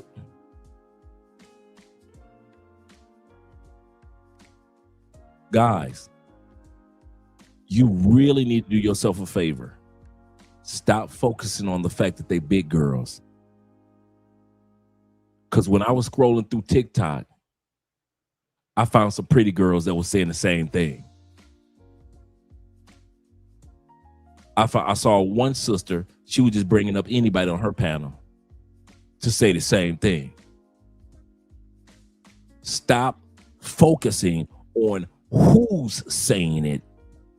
Start realizing that they are saying it about you in masses. Y'all so busy talking about the Big Shirley part and Kiki Kaka, and y'all not realizing these sisters are plotting against y'all.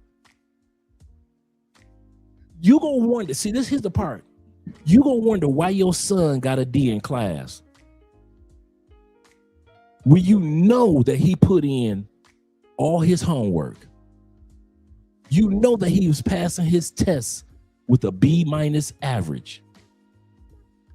But these sisters gave your son a D in that class. So while you talking about some Big Shirley bullshit, go ahead. And that's why I'm glad I'm not on plantation. Because all you plantation bros, y'all thinking about the wrong thing. You need to be listening and realizing these sisters are not bitter, and they're not playing no more. And this is all over late night TikTok. I couldn't record everything I wanted to do. If I recorded, I edited 60% of what they said. All throughout what we're going to hear tonight, I edited. Do you know, I could have scrolled all night. Sisters destroying you Negroes. Destroying you. And you kiki cat about some Big Shirley bullshit. Keep your ass on that plantation. You and yes, Umar and all you, Tariq Nasheed, Anton Dan, all you plantation motherfuckers, stay right there. Keep on kiki kakai. While you laughing at the passport bros and the black expats, keep on kiki kakai. Go ahead. Kiki kakai. Yes, sir. Go ahead. You keep on laughing. We trying to give y'all, we trying to let y'all know. This is what this channel is about.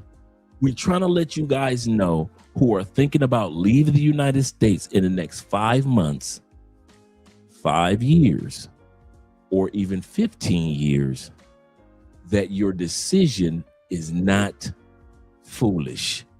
That your decision to want to leave the United States is a wise move. That's what this channel in tonight's episode is about. It's not about you hearing what sisters got to say about you. It's about you realizing if you decide to leave, that's not a bad move.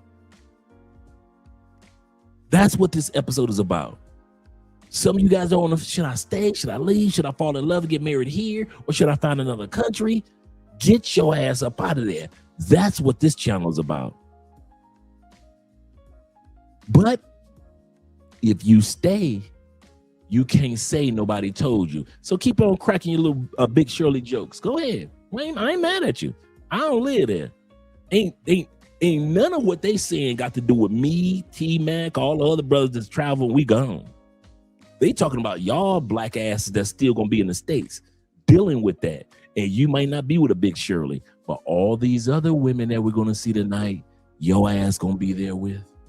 And like I said, these are the women that while you laughing at them, think about it.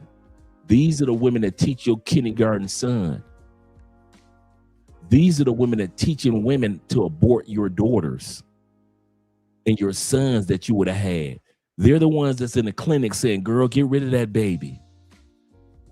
While you laughing and giggling and shit. These are the ones that are in charge of bank loans for houses. These are the ones that are in charge of approving credit cards. So while y'all so busy worrying about their mother, wait. Dude, all throughout TikTok, there are women that impact your life on a daily basis. Whether you're going to be approved for that particular loan or whether that particular, or whether your child is going to be impacted or not, these are the ones.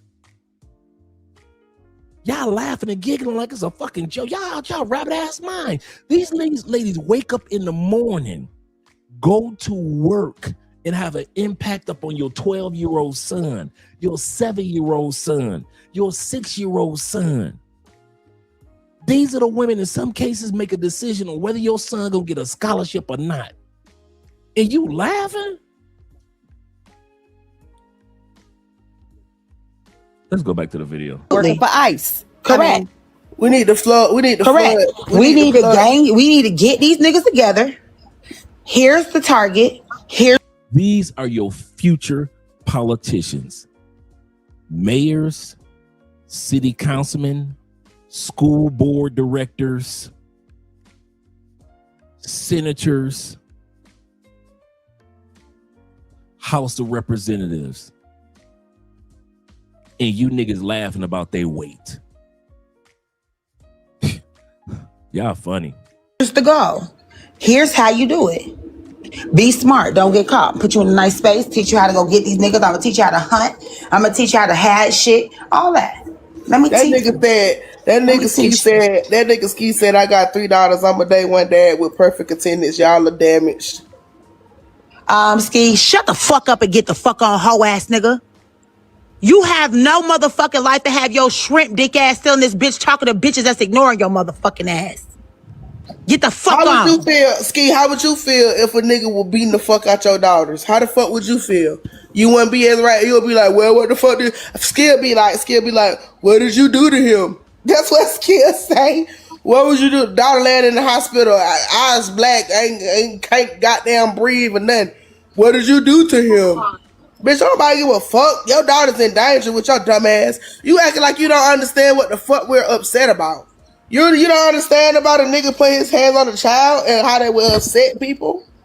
You don't see that? Also, the cowards will be unsafe everybody, the cowards, the predators, all of Great them will Bill, be unsafe. all of y'all say that y'all are But decent wait a fathers. minute, ladies. I'm All of y'all confused. say y'all are decent fathers. All of y'all say y'all have a wife and several kids at home. All of y'all are CEOs and entrepreneurs. We are used to it. We All are of them are used good to men the too. list of I lies All thought of them the are y'all good tell picture us men. every said I they bet day. you. need I them in bet the you let that house. stupid ass on the panel. We gonna see just as I ain't ex. We gonna see just as much of a good man they is. Let their ass on the panel. They gonna tell on themselves. Lead I on. thought they said they raised these kids better than us, and we need them in the motherfucking house. We don't No, need men should we not be don't in the need shit home. from these hoe ass niggas. What they need Men to get should the not fuck be in the on. home with children. Point blank. They need to get the fuck on. They're dangerous. They need to be eliminated.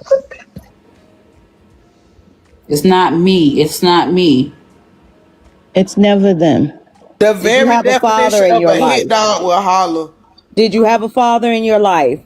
But your weave and your lashes and your nails, that's what's driving black men away. I just don't understand why a whole bunch of women, even like they acting like it's just us. It's a lot of women that just like fuck niggas. It's like it's never them. It's never them. It's always everybody else but It's them. the And white then wonder man, why. it's the government, it's the weave, it's you were raised by a The single mom, lashes. there's the lashes, it's everything but them. And then when they finally maybe accept that it might be them, then it's not all man, it's the man you choose. It's because of ABs.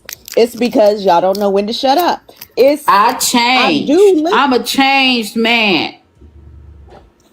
We actually listen to them, even though they don't say anything different, but we do actually listen to them. Now, mind you, also added in that, right? They, because of the fact that they have this script, they have conditioned women to just follow along.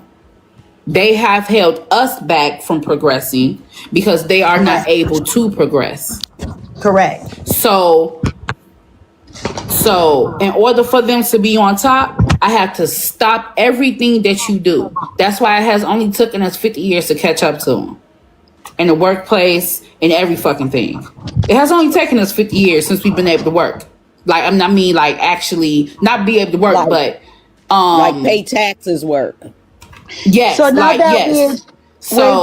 I just said it, that to my homegirl earlier today when we were at dinner. I said a man's gonna bring you to where they are. So if a man is if a man is above you, he will bring you up. But if he's beneath you, he's gonna bring you down. So wherever he is within society's totem pole is where he's gonna bring you in order for him to be able to go with the identity of manhood he has. Because in their mind, I have to subjugate you. You have to be beneath me. So if you're above me, I will bring you down. Because that's why they break the mentality. They break your mold. There's nothing a woman should even be considering for a man if he's beneath her. Okay. He can't lead you anywhere. Now, I've been listening to them for a while. Now, I don't think they listen to us, but they listen to us. Like when we tell them therapy is important. Women came up here that actually study psychology. And so they repeat that. But then they're like, so they listen, but they don't listen. So why don't they listen to what we need? No, they're just not listening to develop. They perform. They copy. Exactly. I was about to say it's a copy. Exactly. They're not listening to develop. They're listening to do what you're saying. Oh, you're saying you like XYZ. Okay, well, I'm going to perform like this until you realize that it's just a performance. It's not an actual characteristic. I don't actually know how to do it. I only know how to do it well enough to what you described. These sisters believe. Shout out to our brother Theo in the building. The $5 love. He said, hey, listen, I'm applying for Canada as a refugee, not as an expat, as a refugee. I'm sure someone there will accept me. Yes, sir. Yes, sir. And my brother Turkish in the building, Turkish Tyrone, he says this. He say, brother Dre, he say, thank you for the encouragement to bring this treachery and evil to light. Guys, even while we're recording right now, these women are on TikTok, late night TikTok, talking like this right now. Every night. I've been following this for months. This is not just one night. I've been following them for months. And I'm not just talking about one group of ladies. Dude, you can go on late night TikTok and scroll, and they are destroying black men. And I'm talking about planning and plotting. What should we do? Like the ladies just said, we should get the YNs, the young brothers, train them to go against the black man. Get the Proud Boys. Did they not say the Proud Boys, the January Sixers, and the white man? Did they not just say that to come against you brothers? And that's why I said, guys, you don't realize that these are your school principals. These are your school principals talking. Okay, why y'all laughing? Why y'all Negroes laughing? You do realize these, and I'm not a fear monger type of dude, but I'm a realist. Like I said, I'm gonna say this again. I'm not a fear monger type of dude, but I'm a realist. You take your black butt in the hospital.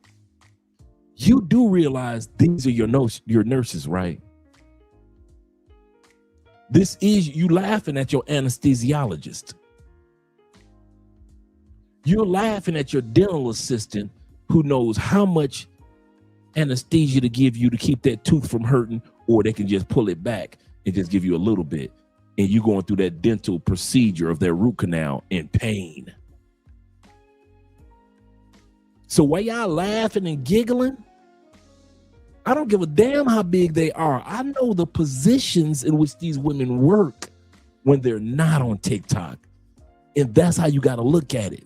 Because if you don't realize these women aren't a bunch of unemployed women that just sit around and got nothing to do. These are the school principals to your son.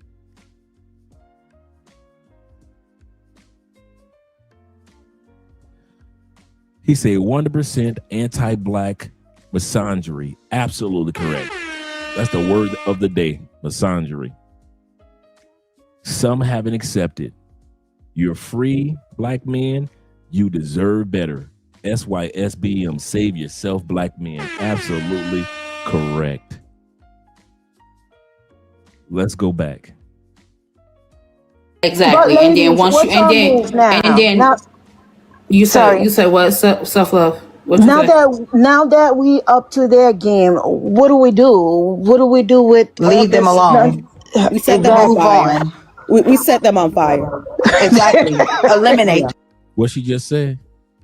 She said, we set them on fire. I'll bring that back for you. I want you to hear your queens. Why you want to laugh at us for leaving the United States?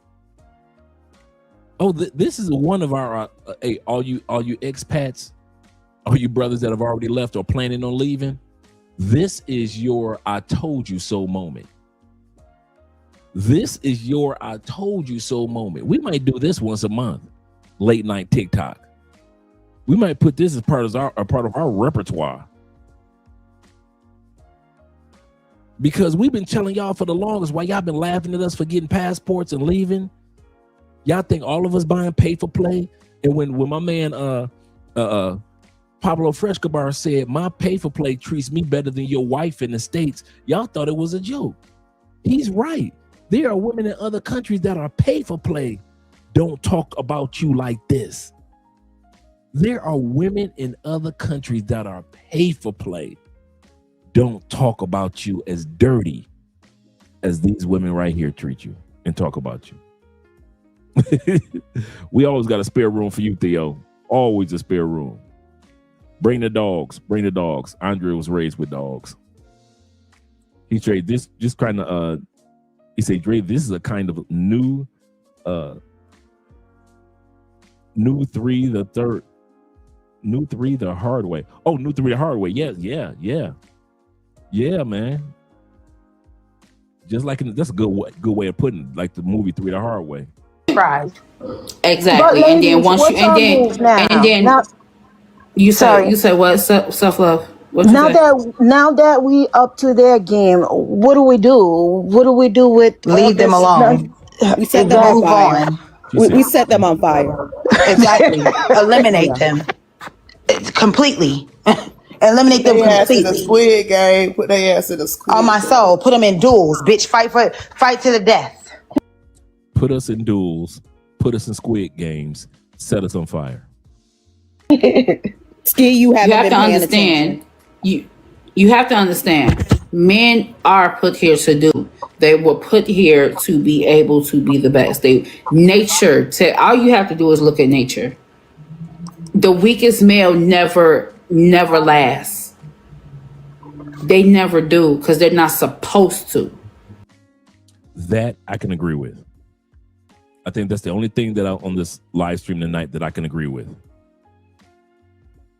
If we don't put forth our best, whether it be in Theo's classes and courses, you will fall off. You're not supposed to get a participation certification. I'll say this again.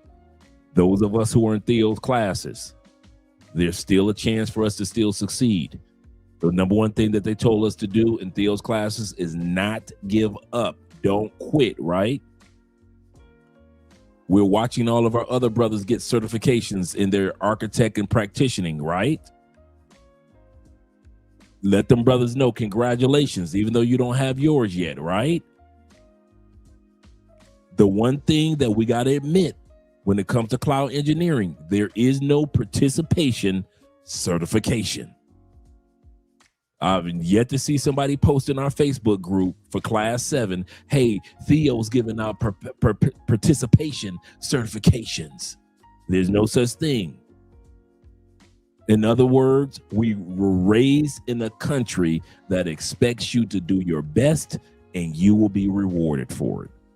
So I can at least agree with the women in regards to that throughout nature, you have always been expected. Every animal has always been expected to do their best, whether it was 2 rams going up against each other, 2 walruses fighting to the death, whether it was 2 swordfish, doesn't matter. You've got to put forth your best if you want to be rewarded with the best. So in that incident, I can say, but everything else sounds like utter madness. Kobe says this. Shout out to Kobe with the 199. He says unsubmissive women weren't supposed to survive. That's a good. I didn't even think about that. That is an excellent point. Just like they said that a certain type of men weren't supposed to survive, these type of women on this late night TikTok aren't supposed to be the survivors either. That is a good analogy. A good analogy. And so what men do, we heard it yesterday with clarity. Tell me what I need to do. Tell me what I'm supposed to do. Help me understand. Aren't they supposed to be all so-called leaders? That's the thing. They can only lead you. They can only lead you if you are beneath them. So just like just like that other dude that we had the other day, the one that had the 2 daughters and the wife with schizophrenia and shit like that. Yeah. He met this woman when she was 25. He was 35. She had no education. He married her. He got her pregnant twice, 2 years apart. 2, 3. You talking about dude? Yeah, dude. You know what I'm talking about. Mm-hmm. He was only able to lead her and impress her because he had money and he had a little bit of status. She came from a broken home where she needed to get away from. He could not do that with a 25-year-old that's able to provide for herself, that have an education. No. He cannot do that for her. I see. They want women that is beneath them specifically. Young enough. Yes. Or broken. They want them young or broken. Or both. So when women started healing, exactly. Mm-hmm. He's going to bring you that he's going to immediately start, because that's what they call it love bombing for. He's going to do and say all the right things to get you hooked, and then he's going to slowly start chipping away at your personality because he sees that there was a vulnerability. That's how I was able to slip in there. That's why seeing the they. weakness. That's why Right. they So don't then like the Absolutely. so-called cupcake. masculine women because they know that we don't give a fuck. You know, we stand on our 2 feet and we don't depend on none of their shit. All right. We're about to go to another one. Just like I said, this is going on all throughout TikTok. This is just one group of women. Crypto said this. He said, I keep telling y'all, leave them alone. Man, dudes don't listen, Crypto. They do not listen, man. Every dude think that his sex game will allow him to be an anomaly. I'm gonna say that again. Every dude think his money in the United States or UK or Canada or your sex game or your personality will allow you to be the anomaly. I'll never get divorced. I'm an anomaly. She'll always love me. I'm an anomaly. See, my woman supports me. I'm an anomaly. Most of us, me, you, Theo, Kobe, we already know we are not anomalies. Do anomalies exist to where a dude can find the right love? She's not going to divorce him. They be together for 30, 40 years. Yeah, but that was grandma era. Every blue moon in our era, you see that. And like I said, I'll be 60 in 2 years. Even in my era, I can say that it's a rarity.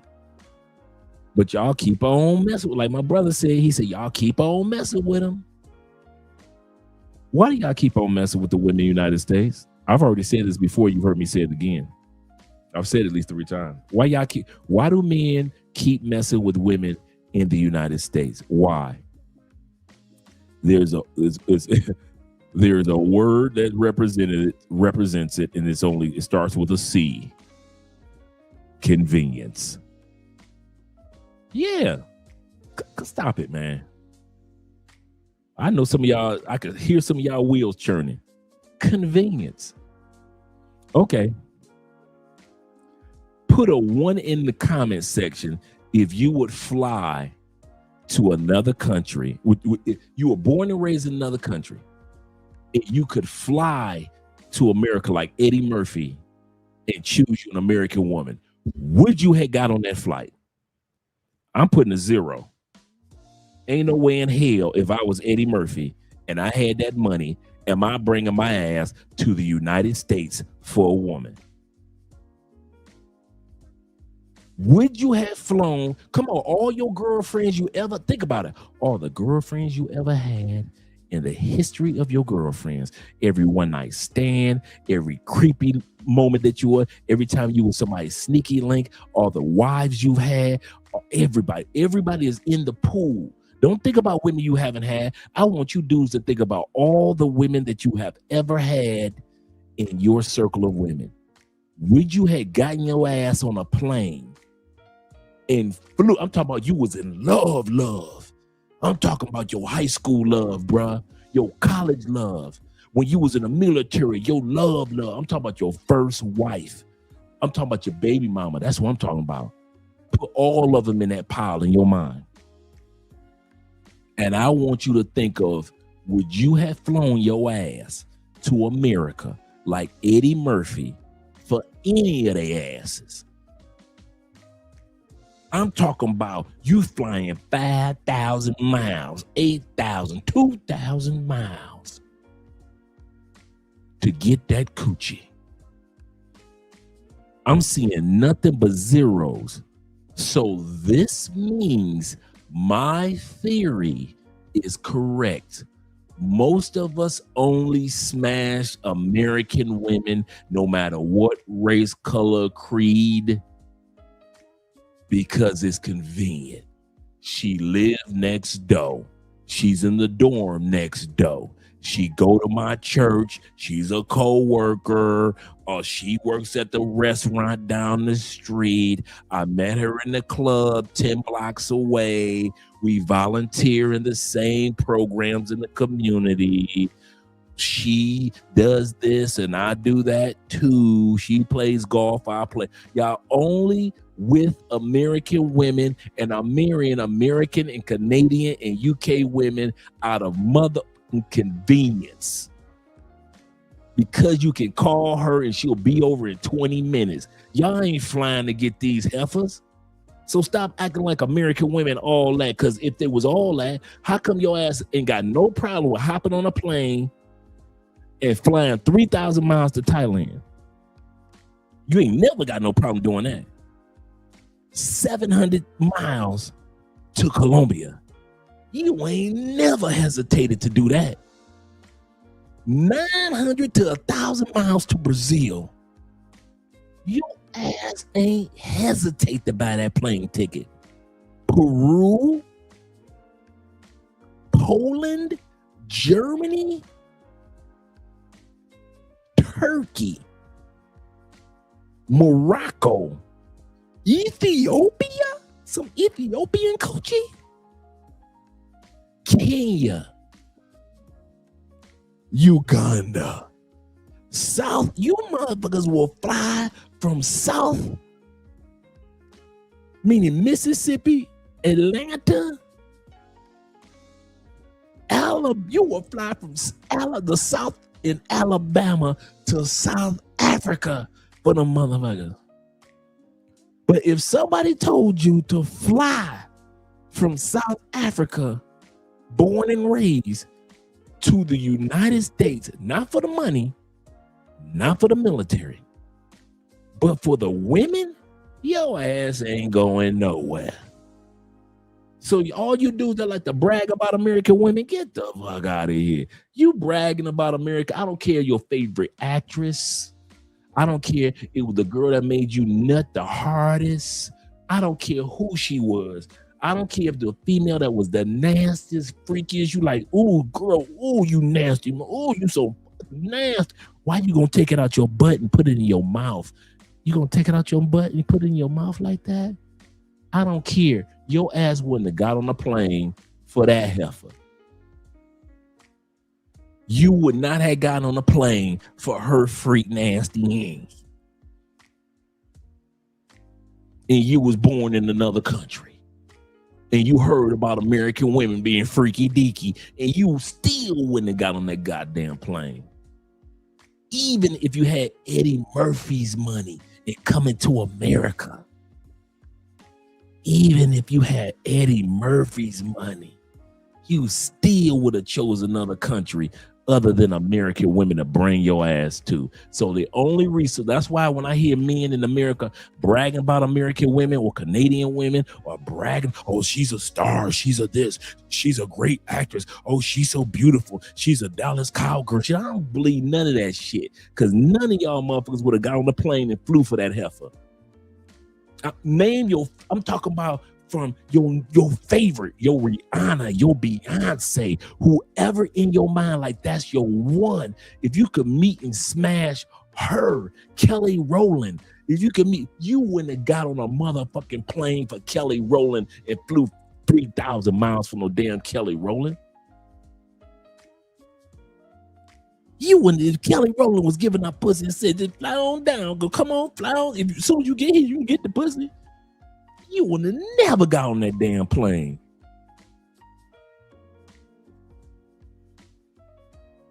But when it's time to fly to another country, man, you ever notice we don't hesitate at all?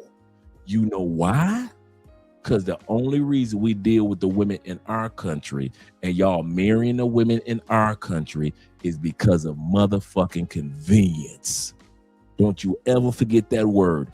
Every one of us, every black, white, Asian, every one of us smashed American women, married American women because it was convenient. She was right next door. She was my sister's best friend. My auntie introduced me to her in church.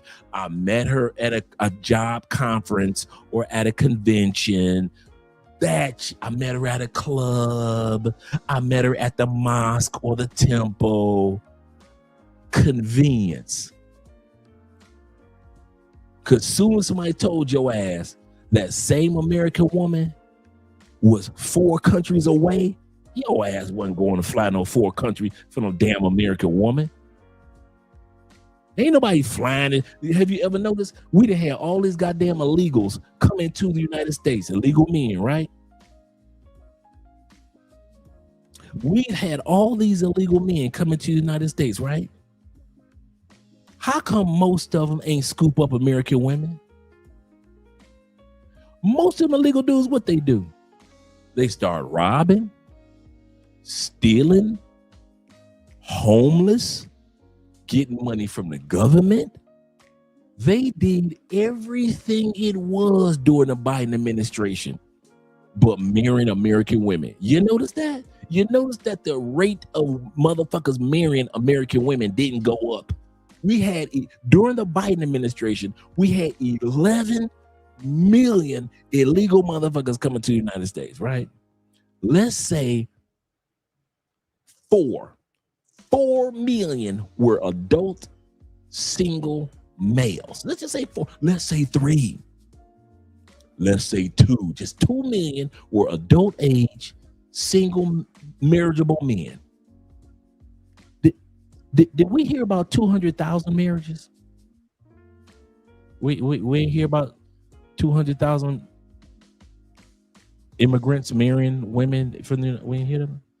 Okay, did we hear about 20,000? It got to be 20,000. Did we hear about 20,000 women get married to? We didn't hear about that. No.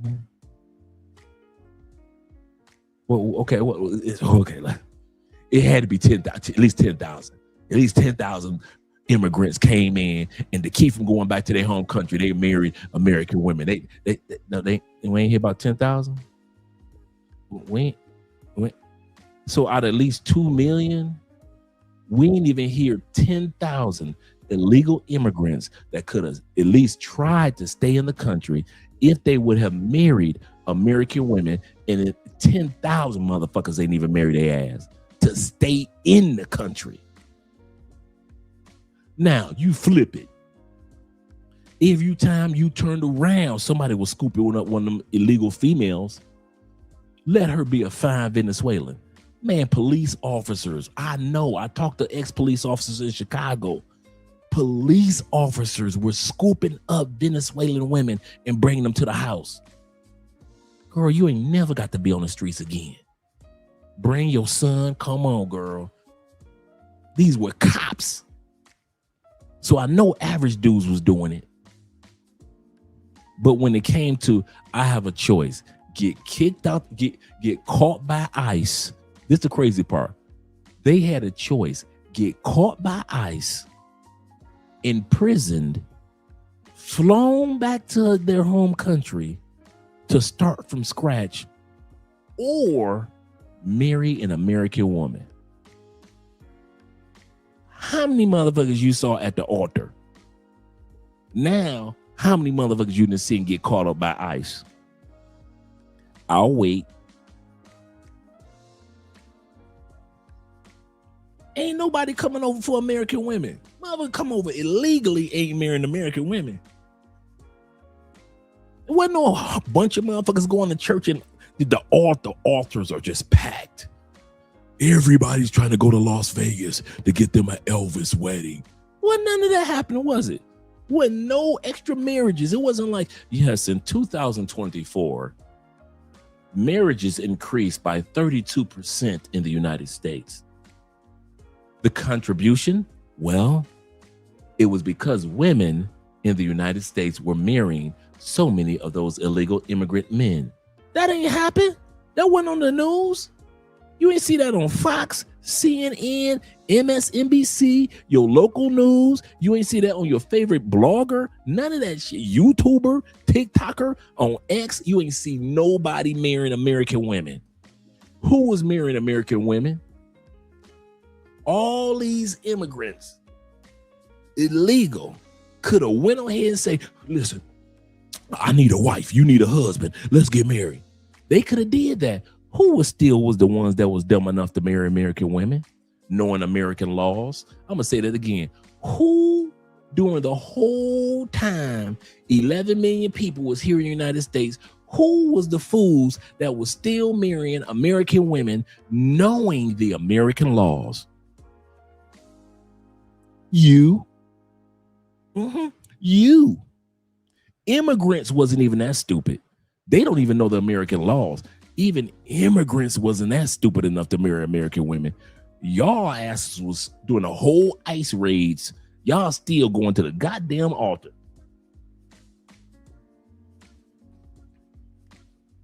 Y'all still going to the altar. Shout out, perception is reality. My brother in the building. He says this. He says in the U.S., he say they're saying more men want to be married now than one. This is true. He said the women focus on themselves and their careers. This is true, brother. I've come across that information, that stat, quite often. Shout out to you, brother, with the $5 love. Yes, sir. Let me scroll back down. Let me go back to the video. But I just want you guys to know, y'all ain't fooling nobody. I'm going to tell you dudes in the United States, all you Anton Daniels and all you motherfuckers that's back in the States, y'all ain't fooling nobody. The only reason you got your American wife and your American girlfriend, side chick, you her sneaky link, whatever, one night stand, whatever. I don't care if you 18 to 88. The only reason you are sexing and all in love with your Americana is because of convenience. She is right there. If your ass had to fly to get to her ass, your ass wouldn't have took a flight, even if you had Eddie Murphy coming to America money, because ain't nobody flying to get our women. Nobody. There's never in the history of the United States a big ass flood of dudes trying to come marry American women. Only our dumb asses marry American women. Only us. I'm sorry, fellas. I don't know what y'all thinking, that your woman's so special. If she was so special, why ain't nobody flying to get her? How come your Colombian dudes got competition with foreign dudes, don't they? Brazilian dudes got competition with foreign dudes, don't they? South Africa, competition with foreign dudes. Kenya, competition with foreign dudes. Ethiopia, with them fine women, competition with foreign dudes, right? Parts of Europe, they got competition with what? Foreign dudes. We already know Southeast Asia, they got the locals and the foreign dudes coming in, competition. How come America ain't got no competition with no foreign dudes coming through there trying to take your cooches? How come Canada ain't got no competition? Ain't nobody flying to Canada. You ain't got no foreign competition. All your Canadian coochies belong to you. What about UK? UK ain't got no dudes coming in there saying, listen, I'm from Morocco. I'm coming to UK to find my love. And we heading back home. Ain't nobody talking like that about UK women. Ain't nobody. You ain't got no competition but another motherfucking American. That's all you got. Don't y'all ever think that every dude, that us dudes who are outside the United States don't realize that you Negroes in the United States only smashing American women because of convenience. Convenience. That shit hurts. I want you to feel that shit in your chest. You feeling heart palpitations. Oh my God, I think I'm having a heart attack. No, you ain't. That's my foot on your neck telling you convenience. If you lift up my shoes, it don't say Converse, it say convenience. Every female that I ever sexed, every female that you ever sexed in the United States, you fucked her out of fucking convenience. She was right there geographically in order to fuck. You would have never flown to get her ass. I ain't never been with a woman. My ex-wife, girlfriends, the freaky nasty chicks I've been with, the finest chicks I've ever been with, not one would I had got on a plane and flown 3,300, 600, 2,000, 1,000 miles to get to their ass. And you know your ass is just like me. You go through the Rolodex of your mind of all the women you've been with, and you might think about one that you would have flew in to get that pussy. But the rest of them, you going through the Rolodex of your mind, you like, no, Andre, I wouldn't have flown 3,000 miles for that bitch. No, I wouldn't have flown 3,000 for her either. Y'all going through the Rolodex of y'all mind and y'all realizing, God damn, this nigga right. Fuck Dre. Fuck that nigga Dre. He done told me some shit I ain't even think about. I would not have flown from a country for any of the females I fucked. Some of y'all look and think about your ex-wives. Some of y'all got 2 ex-wives. You telling me that you would have flown 3,000 miles to meet and fall in love with your ex-wife? Get the fuck out of here. No, you wouldn't. I got an ex-wife. No, and she's the sweetest bear meat. Always been. No. I wouldn't have flown 3,000. I wouldn't have flown 300 miles for my ex-wife.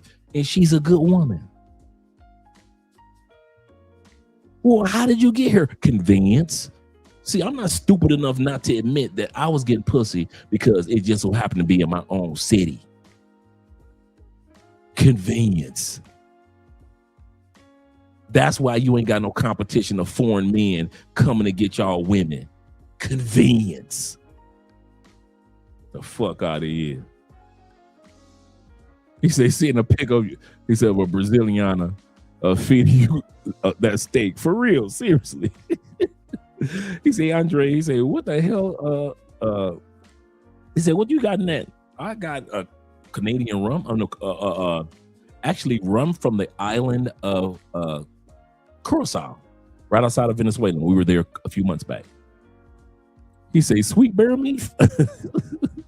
Oh man, that's the old school phrase. Sweet as bear meat. Sweet as bear meat. Yes, sir. Sweet as bear meat. Yes, sir. He said, you're not lying. He said, I canceled a trip to Boston to see a chick. To see a chick. She started tripping. He said, I'm booking my trip to Brazil in March. He said, it's over. It's over. Let's get back to the video, guys. But I just want to let you guys know, ain't nobody, I'm gonna let you guys know, we know this is a place of truth. And nobody is believing any of you married dudes that you've been married, how long? 20 years? Oh, 21 years. 22 years? All you dudes that's been married 22 years.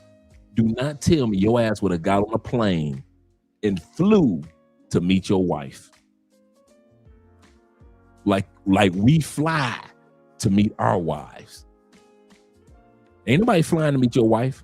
You've been married, what, 17 years, 7 years? You've been married 7 years, 7 good years. Congratulations. Your ass wasn't gonna fly to meet her. You met your wife out of motherfucking convenience.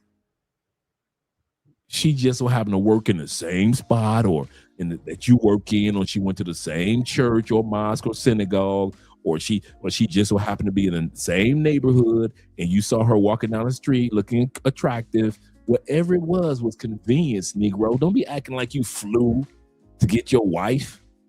Negro, please. That was fucking convenience. That's why y'all together 7 years. Convenience.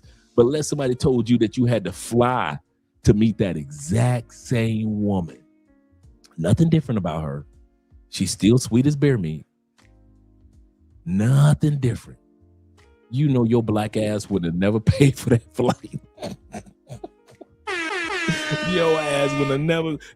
You be like, I guess it's not meant for me to be married. Well, wait a minute, aren't you gonna fly to America and scoop her off her arms with flowers? Aren't you gonna do the Eddie Murphy? Someone to kiss, someone to miss. Oh, what a feeling to be loved, to be loved. Oh, what a feeling to be loved. You ain't gonna do that? Wait a minute, you've been happily married 10 years. So you've been happily married 10 years. You telling me Even if you had Eddie Murphy money, you would have flew into the United States to meet your wife that you got now. No, you wouldn't. Nigga, no, you wouldn't. You would have chose many other countries other than the United States to look for a woman. We are well known in the United States for a lot of stuff. The one thing we are not known for globally is having wifeys. Wifey material is just not our niche, okay? We got a lot of stuff that's our niche. Music, entertainment, business, military, education. But the one thing that's not our niche are motherfucking women. Ain't nobody flying to our country for our women. Even if you was a damn immigrant, you illegal immigrant, you are not marrying an American woman. Shit. Seriously. Anybody doing, yeah, you see they had to make it into a movie because anything else was unbelievable. If they had made Coming to America a book, it would have never sold. What? Men flying to America? What is this foolishness you speak of? Seriously. Let me scroll down, make sure I got everybody. Theo says this. Theo says, he used the airplane to fly away from women in the West, from them in the West. He said, one way, man, if you don't preach, one way, do not return. Apply for refugee status. Yes, sir. That is so true. Let's continue on with hearing what the ladies have to say about you men that are back on the plantation. Like I don't think it's fair that Black women are held to one standard. This is how we're supposed to be, how we're supposed to approach everything, how we're supposed. Oh, by the way, for those that don't recognize her, this is Cheryl Swoops. Cheryl Swoops was one of the first WNBA All-Stars, superstars, that is. So if you don't recognize her, this is Cheryl Swoops. If it's those of you who recognize Cheryl Swoops, you know that she was balling back in the day on that basketball court. She was really one of the ones that helped her and Lisa Leslie, and I forget the name of the other young woman, put the WNBA on the map. And she is bitter about men, even though she married. Supposed to respond, how we're supposed to answer. And if we don't answer the way they think we should, then we're labeled as we got attitude or we're aggressive. Like that one, I don't agree with that. Because it's the angry Black woman. But if you're it's the angry Black That's woman. my point. But why? It's true if it's a myth, but it's a thing, right? Either way, right? It's a thing because people make it a thing, including. So it goes back to the way I react to things, would get mad at that. So it's the thing. So it goes back to the shit. I take my mother, and Black woman, right? Mm-hmm. Fit the same shit, right? And I tell her the same thing. Like, you can't react like that to everything and everybody, right? You can't. Why? You can't.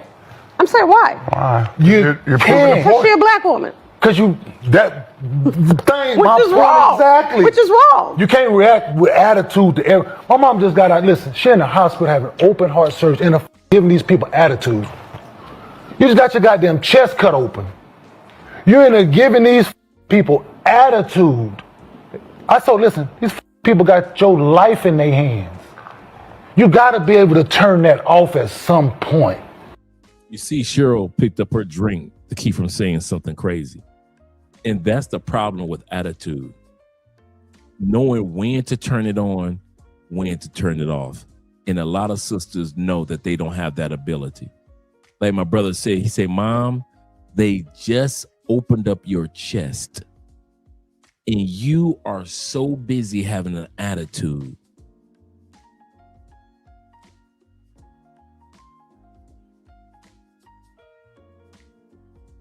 How many of y'all have ever had to check your mama? I've had to check my mama. Mom, stop. And it wasn't even towards me. I remember my sister was getting an argument with her boyfriend. They used to always fight. My sister was the one that was always starting the fights. Here come Dorothy Lee, my mama. Now I told y'all my mom was a street thug from the 70s and 60s. I mean 70s and 80s. You know, she used to be a female pimp. She was out this. My mom was street. Okay, I love my mom. She did a lot of great things. She raised wonderful sons. But one thing my mom was straight for the streets. And I'm talking about she created the streets. And I'm not talking about being for the streets like being with a bunch of men. I'm talking about she was for the streets like pimping, the weed lady. Crack came around, mom making money. Cocaine, you need some cocaine? My mom got that for you. My mom, if she ain't have it, she had to connect. My mom, I grew up with house parties as a kid. I grew up with domino parties. Our house was the domino house. Remember when black people was long before it was just the white dominoes, it was the black dominoes. Our house every weekend was the domino house. Okay, so let's lay a foundation. Candy arguing with her man. Here come mom.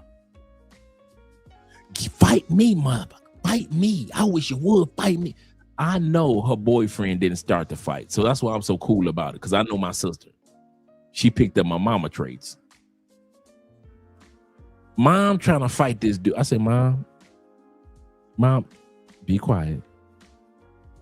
Nah, mom, fight. I said, Mom, please be quiet.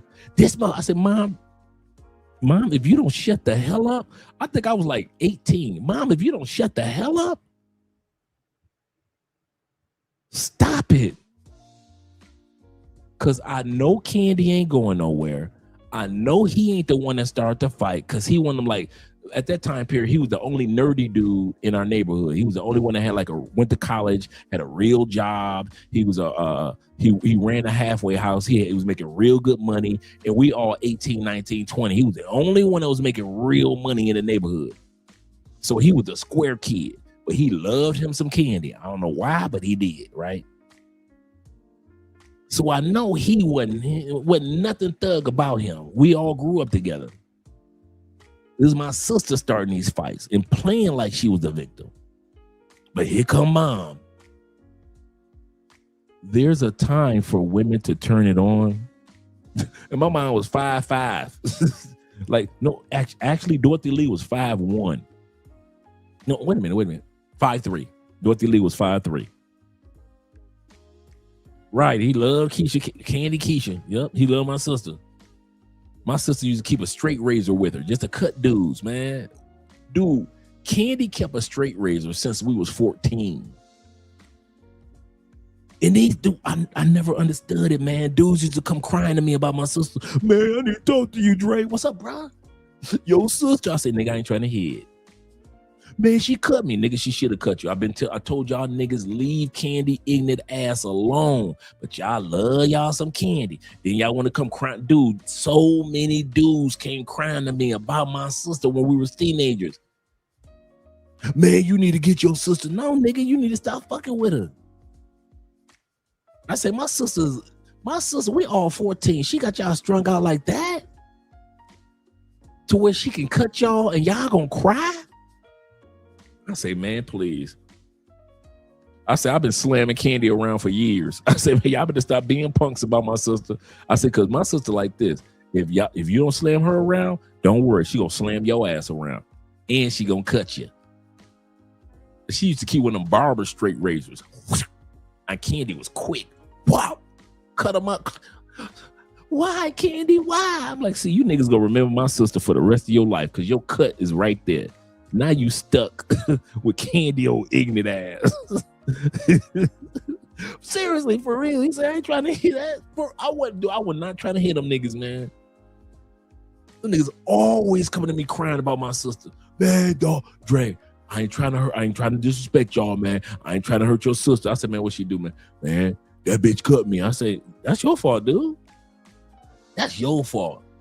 I said, man, I've been told you niggas do not fuck with my sister, dog. I say all these sisters in the D that y'all can fuck with. Why y'all love Candy ass so much? I say, all right, go ahead, let that cute face keep fooling y'all. Let y'all keep on thinking because Candy pretty that she won't cut your ass. I say that's the mistake y'all making. Y'all thinking y'all let her beauty fool y'all, and y'all each think y'all the one that could tame her. And each one of you motherfuckers think that y'all, and I'm seeing it year in, year out, year in, year out. Ain't none of the motherfuckers tame my sister. I'm like, man, y'all motherfuckers stupid, man. Stupid. But yeah, my point is, whether it's my sister or my mother or my aunties, or whether it be your sister, your mama, we all have had women in our lives, especially black men, that do not know how to control that attitude. They are the sweetest people. And I'll say this again. Some of the women that got the worst attitude can be some of the sweetest people. But once that attitude kick in, nothing that you can say can control them. Well, Kenyon, that example and this example I'm saying, are but the two point totally different things. the point I'm making is the angry black woman thing.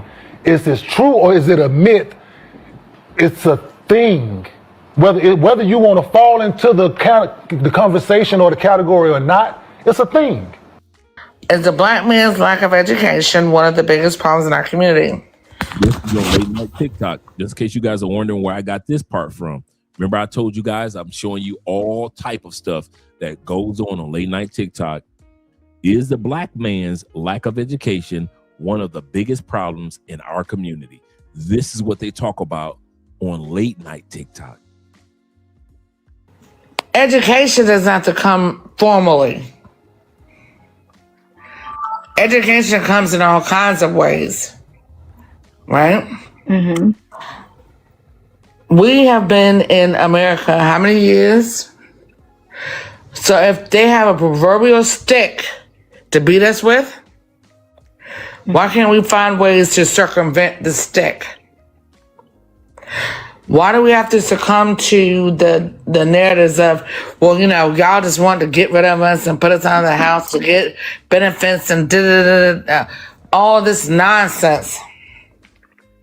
Because it's nonsense to me. Okay?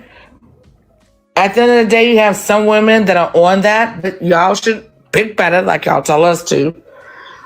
For the women that had kids with men that, you know, really want to grow and progress, sometimes men have become stagnant. I get so tired of the narrative that men talk about masculinity with women, but never understand that the feminine woman had to put on pants because of the failure of him. That's where it came from. Not being funny, just being real. Right? It's the failure of him that she put on the pants. What? It's the failure of you men is why women had to put on the pants and go to work. Not because they fought for the right to go to work, get credit card debts, housing mortgages, college loan debt. Not because they fought for that, but because you men forced them to have to put on the pants. If you go back and do your homework, there has never been an era since even during slavery where black men and black women haven't worked together. Whether it was if he worked as a mechanic and she worked as a maid, and they both came home to the same household. Whether he worked, I remember when I was young, in the 80s and 70s, he would work at the Ford plant third shift. She was in school for, or she worked her job during the day. So he would be home to take care of the shorties after he woke up. And it used to be like, hey, listen, Do not wake your daddy up until 12 o'clock. I know when y'all get home from school at 12, you know, if they're in the kindergarten, y'all get home from school at 12 in kindergarten when I was a kid. Because kindergarten, first grade was like only half a day. Do not, hey, don't wake your daddy up. When he get up, he gonna make y'all. I already put something in the. I already put your peanut butter and jelly sandwiches in the refrigerator, or sitting on the stove, or sitting on the table, or whatever it may be. Don't wake your daddy up. Black women, there is no slavery. We work together in the fields. The Reformation age, we still work together when we were sharecropping. It wasn't just black men in the fields and black women in back at home. It was black women in the fields, and then when they both got home, when the sun went down, she did the cooking and he did other stuff around the house, whether it be chopping the wood, because there wasn't any electric stoves back then and there wasn't any gas stoves. So he out there chopping wood for the stove. After they just got done from being in the fields, she getting the food ready, he chopping. Remember your grandmama and them used to have to shook the peas? It kind of like, and he's out there trying to shook the corn out there in the fields. Come on, some of you are from the South. You know what the heck I'm talking about. He got to cut the watermelon up for everybody for dessert. If grandma want to sit back and she want to put in mason jars the jelly, he's out there making sure everything get picked and taken care of, because he knows she's going to be making some homemade jelly this weekend. They worked together post-slavery. During slavery, the civil rights era was not just a movement of men, it was a movement of the sisters too. The Black Panther Party was not just men in the 70s, it was the sisters too. The freedom riders on the Greyhound buses were not just men, it was sisters too. The college kids that sat back in the 60s and did the boycotts in the restaurants were not just men, they were sisters too. I'm trying to reckon this one gets me. Black women trying to act like there was an era where it wasn't 50-50. It has always been 50-50 in our community. You give 100, I give 100. We gonna make it work. There has never been an era where Black people succeeded together without her giving 100 and him giving 100. Him going to have to work outside the home and in the home, her having to work outside the home and in the home. It's always been like that. Black women have never had a chance to rest. Black men have never had a chance to rest. So that myth of talking about, I want to sit back and I want to be, what era have you do? When I hear this stuff, I love the fact that I've studied so much history of our people. I love that. You know why? Because can't nobody just run up and just tell me some old BS. There has never been an era, Reformation age, the Renaissance age, the Harlem Renaissance, there has never been an age. And we were married at an 80% clip. We were not the ones getting divorced. It was white people getting divorced. Even when it took her to be 100% working and 100% at home, and I'm 100% working and she's 100% at home. There's never been an era. Put it in the comments if you got an era where Black women were at home 100% of the time and Black men were working. Put that in the comments. Now, were there couples out there that were like that? Yes, but as a norm, Black women worked. Didn't matter if they worked as switchboard operators. Didn't matter if they worked at a grocery store and had to deal with racism from racist customers. Didn't matter if they were maids at somebody's house. We still got black maids here in Colombia. I don't know about other countries, but you got black maids that get up in the morning every day, just like it's 1951 here in Colombia. And they come all the way over here, catch the bus all the way over here to this nice area. And I see these maids. You got black dog walkers here in Colombia that will catch the bus from the other side of the city, come all the way over here, and you see them at 10 o'clock in the morning, 8 o'clock in the morning, walking 5, 6, 7, 8, 9, 10 dogs like it's 1953. They still work together even in South America. So that myth and that BS that you guys fail for and you don't say anything about on these platforms, when you go on these platforms, when women are talking about, yes, they want us to go 50-50. Name the era when black women didn't go 50-50. Or else 100-100. Name the era when black women didn't have to work outside the home and then come back and work in the home. Name the era when the black man didn't have to work outside the home and then come back and work inside the home. Name that. It ain't never existed. So they're lying. So when you see these women put up stuff like that, is the black man's lack of education the problem in our community? That's BS. Once you put on the pants, it's going to be real hard to take them off. Because he made you put them on initially. He made you put on. Thank you. That was nice and concise. I appreciate it. Thank you so much. Okay, here we go. They no longer need to respect Plantation Bros.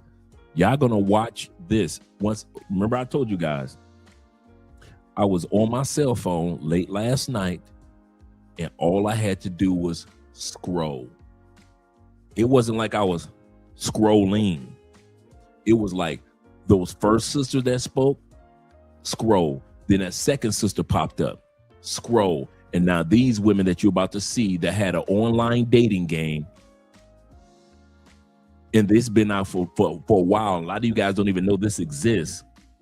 Watch how they disrespect the brothers and watch how they treat the others on this dating game. It's almost like one of those dating games that you see on YouTube, but this one is a little different. And this is all happening up under your black ass noses, black men, late at night while you're sleeping. A lot of black men are starting to shy away from black women.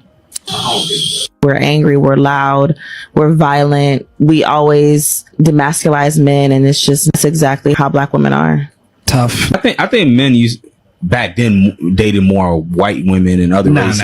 No. Listen, black men are still dating black women overall. Black women I'm are not more. saying there's none, but I think that a lot of black men are shying away from black women. You barely made it, but okay. Mia, you 2 minutes or respectfully pass? Oh yeah, I'll do 2 minutes. Go ahead, Mr. Catch. How you doing, Miss? Now watch how they treat the brothers. And then this comes on every night, late at night. And watch how they treat the others. I'm doing good. How are you? Good. I'm all right. Where you from? Houston. And these aren't the fat girls. These aren't the fat girls. So all y'all about to had a complaint about, yeah, those are the big girls, the big Shirleys. Okay, now I brought y'all to where they ain't the big Shirleys. Now I'm bringing y'all to where the women ain't big Shirleys on TikTok. Now what you gonna say? Now we ain't got the big Shirleys on TikTok. And these women still talk about y'all and treat y'all with the same disrespect that the big Shirleys were using. From Houston? Okay. I'm from Mississippi, but I live in Las Vegas. Oh, okay. How'd you get to Las Vegas? Hurricane Katrina. Okay. Most people came to Houston. Yeah, I've been there since Before we go any further, let me make sure I give a shout out on the Cash App to my man James in the building with the $5 love, showing support, and my man Obadiah in the building with the $5 love. Appreciate you, gentlemen. Let's go back to the video. Andre, shut up. 2006. And then the job I was working, you know what I'm saying? So they had a little opening out here, so I took it. Okay. Yeah. So you got kids? No. Okay. I don't got no kids either. Okay. Ever been married? Yeah, I was married. I was married for like 10 years. Oh, okay. So what you looking forward to in your next relationship? What are you most looking forward to? Peace, fun, okay, traveling. Yeah. I live a pretty drama-free life, so you know what I'm saying. I understand when you say peace, man. Like that's my biggest thing. You know what I'm saying. Is make sure I can come home, I got peace. You know what I'm saying. I can chill. You know, I like to go out and have fun as well. You know What kind of work do you do? Here we go. Here we go. Put on your seatbelts. I am a culinary worker for the government. A culinary? Yeah. So you're a cook for the government? Yeah. Okay. Yeah. That's not my lane. You know what I'm saying? I just did it because my last job I was working. I'm pretty much a technology. You know what I'm saying? And I was working for the phone company, and I took a severance package to leave them, and so. Got bored and I took this job, you know what I'm saying, to really use it to do what I want to do. And that's build my own business. I want to install security cameras. Okay, that's cool. Yeah, so that's where I'm at now. That's where my journey is. Real fast, I'm sorry, excuse me. Mia, you want to pass respectfully? Now, the way that this dating game show is set up, brothers come up, try to holler at the sisters. You get 2 minutes to talk to a woman. And then after the 2 minutes, she decides if she want to keep you or pass your black ass up. Or match it up with your husband, your future husband.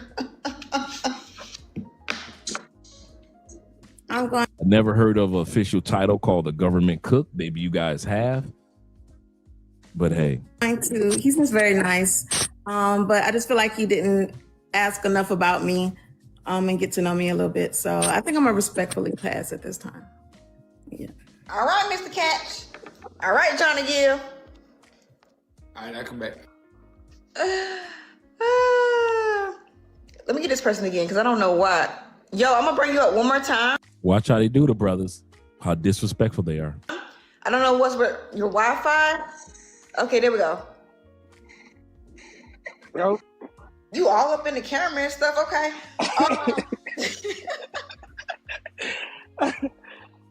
Who did you come up here for, yo? Oh, I'm sorry. Hey, how y'all doing? We great. For whoever. Oh, okay. Sorry. Wow. Okay. Golly, I gotta pick somebody. He knew before coming up on the show, you got to pick one woman. Women do not play that just anybody. Sometimes we make ourselves look like goofies. Can't make this shit up, ladies. Can't make this shit up. Give me on Paige.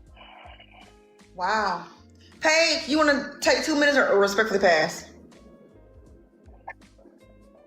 She gonna respectfully pass. Okay. Men. We don't want men like that. Whoever. You the type of man, you have no guidance. Who wanna follow you? You don't know what you want. Tap it up, y'all. Just tap it up. Shit. Damn, they'll get on my damn nerves. Now, mind you, this was live at 2:00 in the morning. These women were up at 2:00 in the morning. Look at the comment section. It's going crazy at 2:00 in the morning. And men kept coming up to be disrespected at 2:00 in the morning. All right.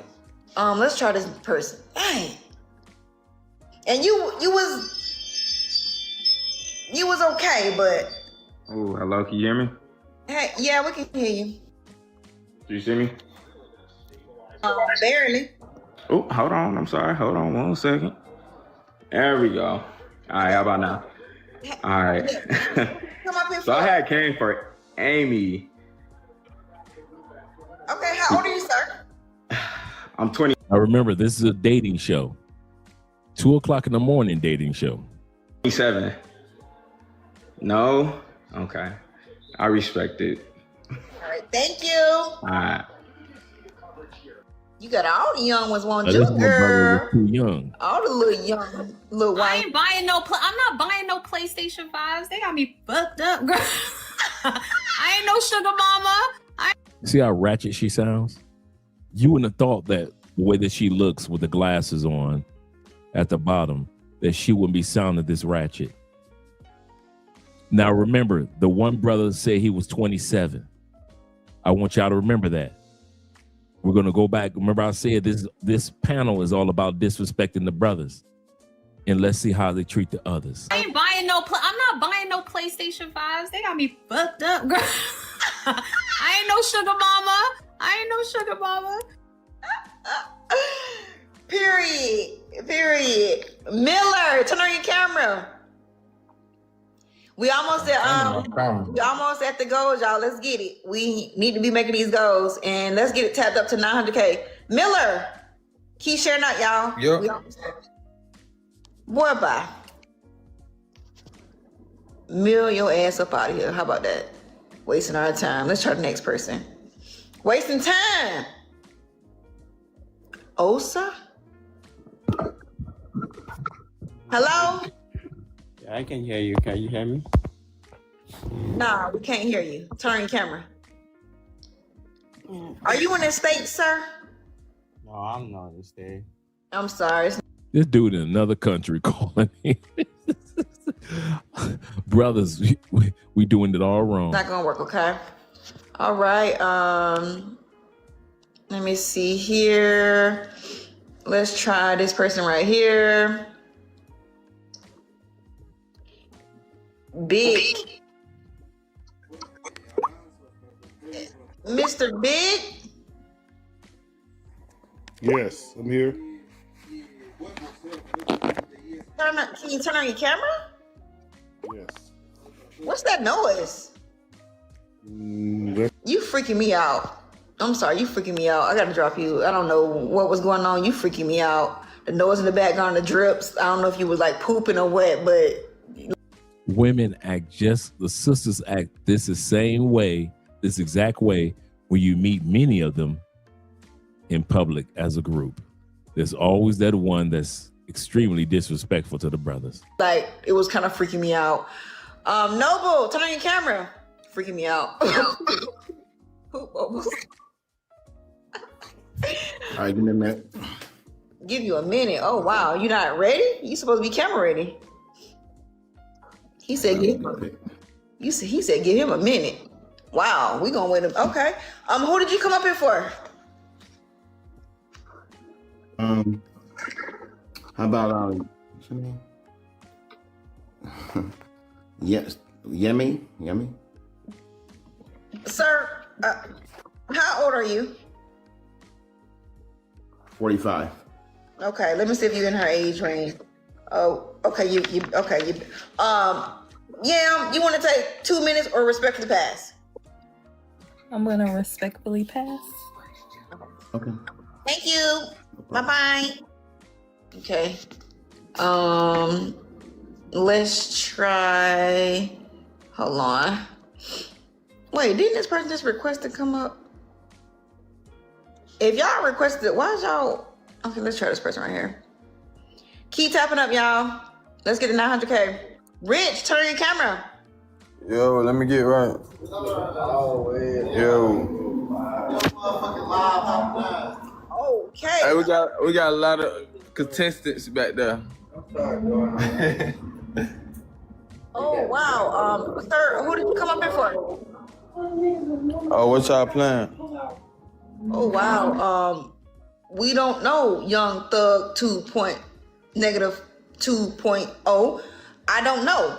But let's move on though. Let's try this person right here. Oh, wow. SOG. Turn on your camera. Hello, how you doing? Hello. You sniffing? Oh. Oh Lord. Yeah. Sniff. Oh. Why did I bring this particular segment up? Once again, look at how they treat the brothers. Now, mind you, these aren't the best quality brothers, and these are 2:00 in the morning brothers. Most of us brothers are in bed, ready to take care of some business, head to the gym tomorrow morning.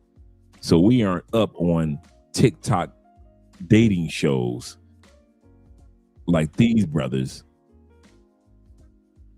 But that still doesn't mean that they have the right to disrespect these men. Oh wow. Let's move on. Let's try this, sir, right here. Wow. Sniffing and shit. Hello. Your Wi-Fi moving too slow. We gonna move on, child. We gonna move on. Y'all men, I'm calling the police on all y'all men, and we taking all y'all text money. Joe, turn on your camera. Yer. It's the word. Y'all can see me? The word is not you. Okay, you driving in the car. It's not gonna work. Okay. Word. Wow. Chew. All right. Let's. Wow. Can't make this up, ladies. All right, but let's move on. Let's try this fella right here. Bye.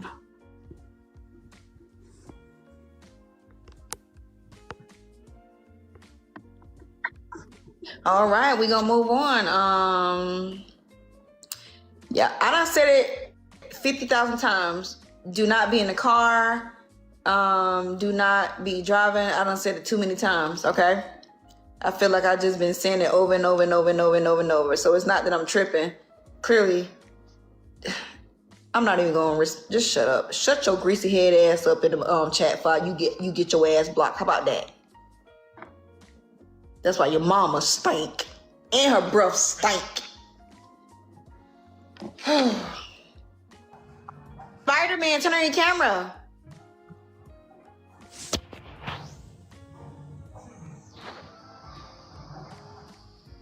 Spider-Man.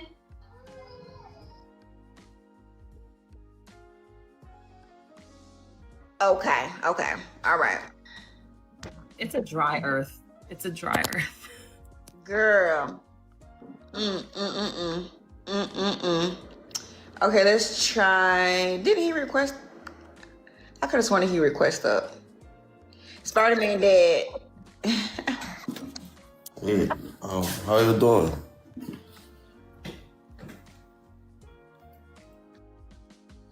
This Negro is using filters. All my life. Sir, who did you come up here for? Yeah. I just like the life. I saw the life, and I just want to don't request to come back up, sir. I'm blocking you. Don't request to come back up again. Please don't. I'm blocking you. Don't request to come back up again. Like, ugh. All right, let's try this person right here. Keep requesting up, fellas. Oh, wow. A dinosaur. Thank you. Golly, y'all just done kicked me out. Y'all didn't even give me a chance. Oh, you coming back, huh? I'm back. Give me another chance. Hold on. Okay, I just want to respectfully pop my balloon on Paige because she didn't give me a chance. So I'm going to move on to the next. So because he got rejected by one female, he think he can come back up and get another one. Here's the problem with this scenario that I want you guys to see. Among these men that came up, a lot of these women judge us by them. They judge us by these dudes right here that they seeing. They judge us by them. That's what my point is. That's one of my points of why women are disrespecting us brothers, because they be seeing these knucklehead dudes and they think we all knuckleheads. See, if they think we knuckleheads late at night, do believe that when they go to work tomorrow morning, they're not going to forget. And they're going to think that we're just as much of a knucklehead as these clowns.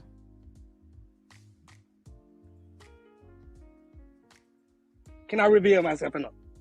Yeah, I mean, we gonna let you. Who you want? Who you want? Go ahead. Who you want? I want you. How about that? You want me? Can I get two minutes with you?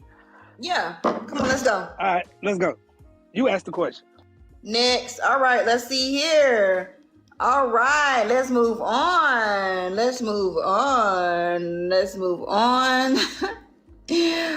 Sir.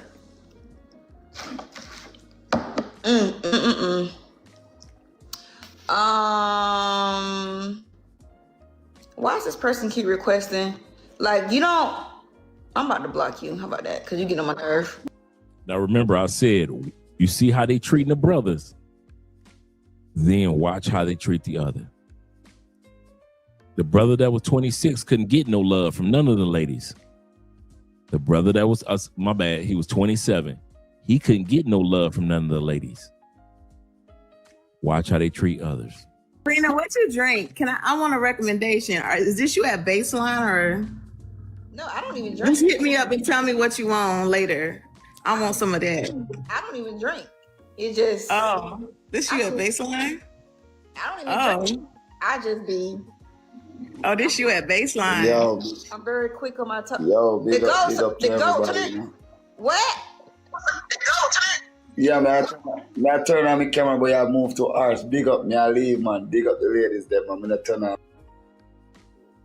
What? The Island clock? See what Mia's about. She's looking absolutely wonderful. He's so Is it okay if I talk to Miss Mia? Here we go. He said, it's okay if I talk to Miss Mia. Talking about the one at the top, the chocolate sister up top. Watch how they act. Look at the smiles on their face. Look at the smiles on their face. Now that the other is there. See, y'all thought it was going to be Brad, didn't y'all? Y'all thought it was going to be Brad.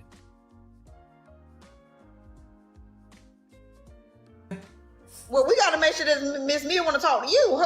Well, how old are you, sir? Me? I'm 31. Okay, you okay. Bruce Lee, son from 1953. Okay, let's ask First off, I'm better than him, so let's not do that. You got the six pack and stuff? Oh, okay, put it away. Okay, put it away. Come on now. You see how they dancing in the streets? I'm gonna bring that back for y'all. You see how they dance in the street for the other one? Now, mind you, the person only supposed to get 2 minutes. Okay, let's ask First you. off, Look at the ladies. Don't look at him. Look at the ladies. Look at how these ladies are just giddy as can be. Little school girls. When the brothers came up, you ain't see no smiles, no seriousness. I mean, all seriousness, all business. All of them smiling, giddy. I'm better than him, so let's not do that. You got the six pack and stuff? Oh, okay, put it away. Look at the one in the middle, light-skinned sister. She's snapping and laughing. Thank you, Jesus. The women at the bottom, they smiling. Look at the one at the top, the light-skinned sister with the curly hair. Like, oh, you can get it. The host is like, put it away. Put it away.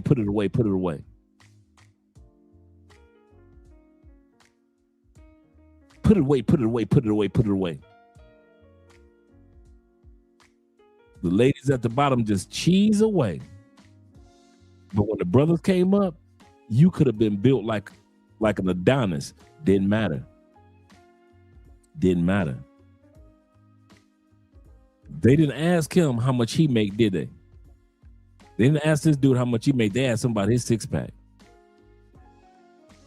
They didn't ask him was he supportive or helpful.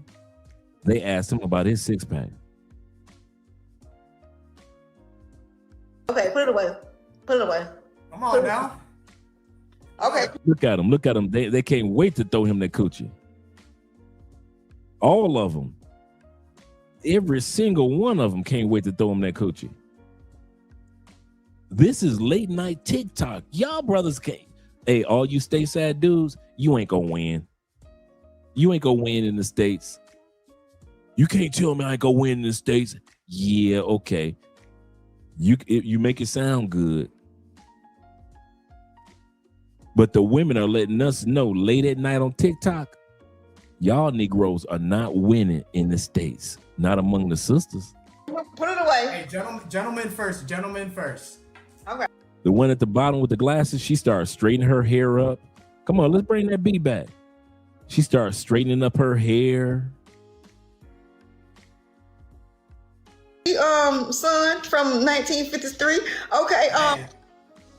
Let's ask First off, I'm better than him, so let's not do that. You got. And all he got to do is pretend like he got black man swag. I'll say that again. Y'all gonna catch. All he's got to do is pretend he's got the black man swag. A six-pack and stuff. Oh, okay. Put it away. Put it away. Put it away. Put it away. Okay, put it away. Put it away. Come on now. Okay, put it away. Hey, gentlemen first. Gentlemen first. Okay, we don't want to see all first. Come on. Okay. Hold on. Hey, what happened? What happened? Mia, you wanna? Are y'all flustered? Mia, you wanna take 2 minutes or respectfully pass, love? I'm gonna talk to Bruce Leroy Jenkins. Oh, yeah. Go ahead. Hey, how are you? I'm good. How are you? I'm doing all right. I was about to say you're infectious. You think so? Oh, I know so. Okay. I know so. Where are you from? I'm from Houston, Texas. Oh, you're from Houston. Mm-hmm. Want to know a fun fact? I'm actually going to Houston at the end of July. Oh, really? I'm going to Alpha Land. You know what Alpha Land is? No. It's a gym. It's a gym in Houston. I'm going to be there for a week. Why are you going at the hottest time of the year? What the hell are you going to Houston in July for? It is hot as hell. I gotta film some gym content. Oh. Yeah, I gotta film some gym content. Okay. How tall are you? Me? I'm 5'9". How tall are you? Me? I'm 6'1". How tall are you? Me? I'm 6'7". How tall are you? Me? I'm 6'10". Why? I'm a black man. And in order to get a black woman, they sell it as if you gotta be over 6 feet. Now, my man, he could be 5'9". Long as he got the swag of a black man in a six-pack. Hey.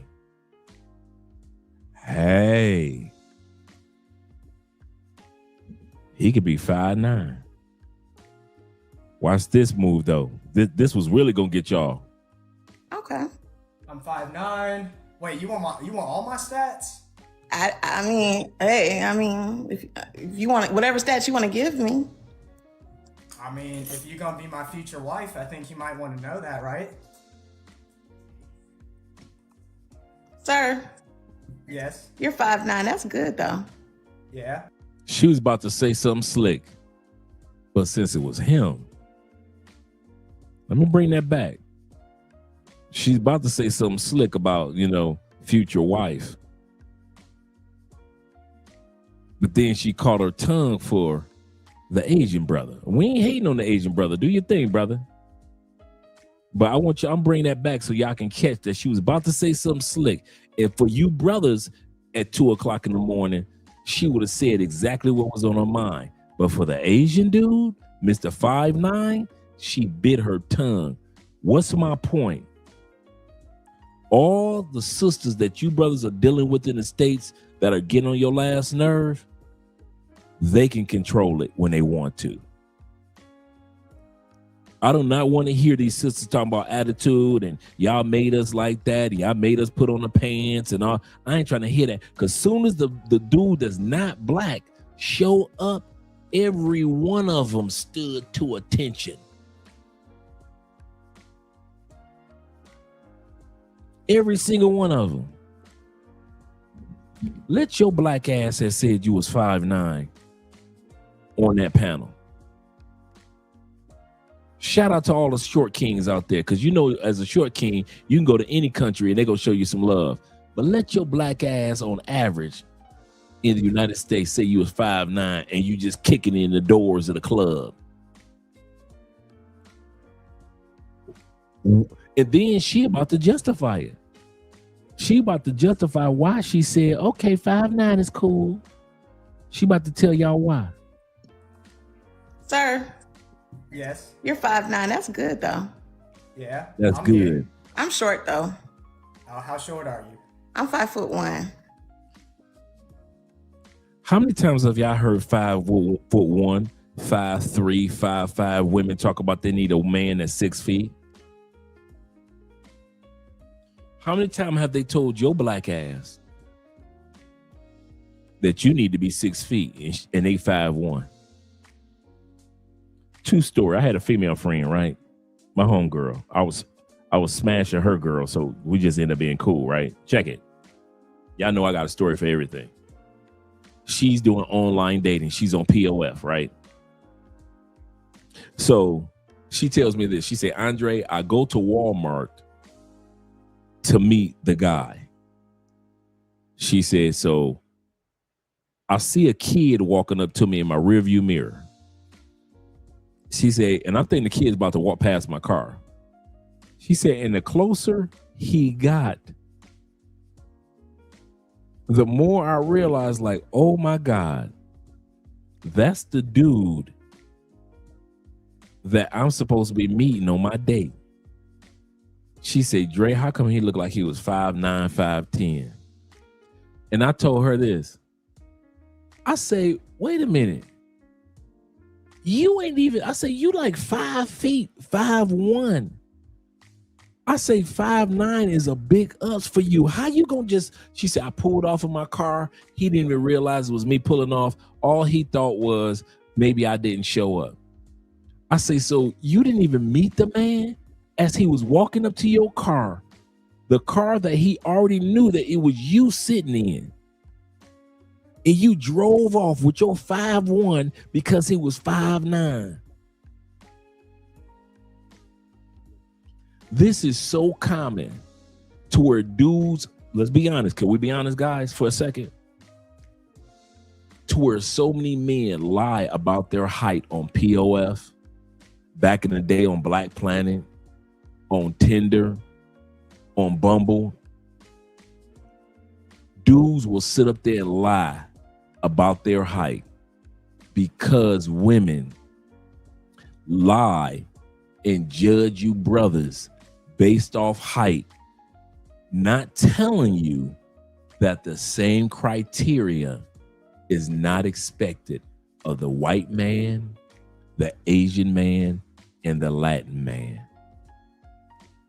That criteria is only expected of your black ass. 6 feet, 6 pack, 6 inches long and beyond, with 6 figures, that's your criteria. The white man don't need to have all that. The Asian man don't need to have all that. The Latin or East Indian man doesn't need to have all that. Only you, darky. Only you, black man. Only you are expected to live up under those criteria. And then you get your ass on social media and you lie about your height. Because these women have put this much pressure up on you dudes, not knowing 96% of women don't even live in the United States. 96% of women don't live in the United States. 96% of women don't even live in the United States. And most of the men around the world are like 5'9", 5'10", meaning your height. There's only 14% of us over the height of 6 feet. That's it globally. Come to peace. And I mean this, man. Come to peace with your height. Come to peace with your height. I'm not talking about, I got money in my pocket. That's why I got I'm talking about if you're going to be Lil Wayne height.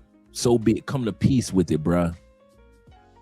Because all this trying to get black men to believe that, like, it's 90% men out there that are over 6 feet and you can get these women ain't getting no 6-footers like that. These women are in 5'8", 5'9". When you see men walking down, I've been at plenty of weddings. You know what I haven't seen a wedding of, other than mine? A 6-footer. I'm gonna say that again. No, one more. I've only been to one wedding other than mine who was 6 feet. 5'11", been to that wedding. 5'7", been to his wedding. 5'9", 5'10", I've been to y'all wedding. 6-footers, we so rare. It's only 14% of us. You ain't gonna go to too many 6-footers weddings. Him taller than his wife? Yeah. 6 feet? No. And some of y'all going through the Rolodex of your mind right now. You be like, you know that nigga Dre right. Most of my partners that got married, them niggas ain't even 6 feet. It's not that many of us. And most of us that are 6-footers and above, we ain't even bragging. 6'3". There's less than 12% of us on the planet. 6'3" and up, there's less than 12% of us on the planet. So all this imaginary bullshit that they try to sell you black men, that you need to be over 6 feet, that's bullshit. Because this dude is sitting right up here on a panel full of women at 2 o'clock in the morning, and them sisters soaking wet in their coochies.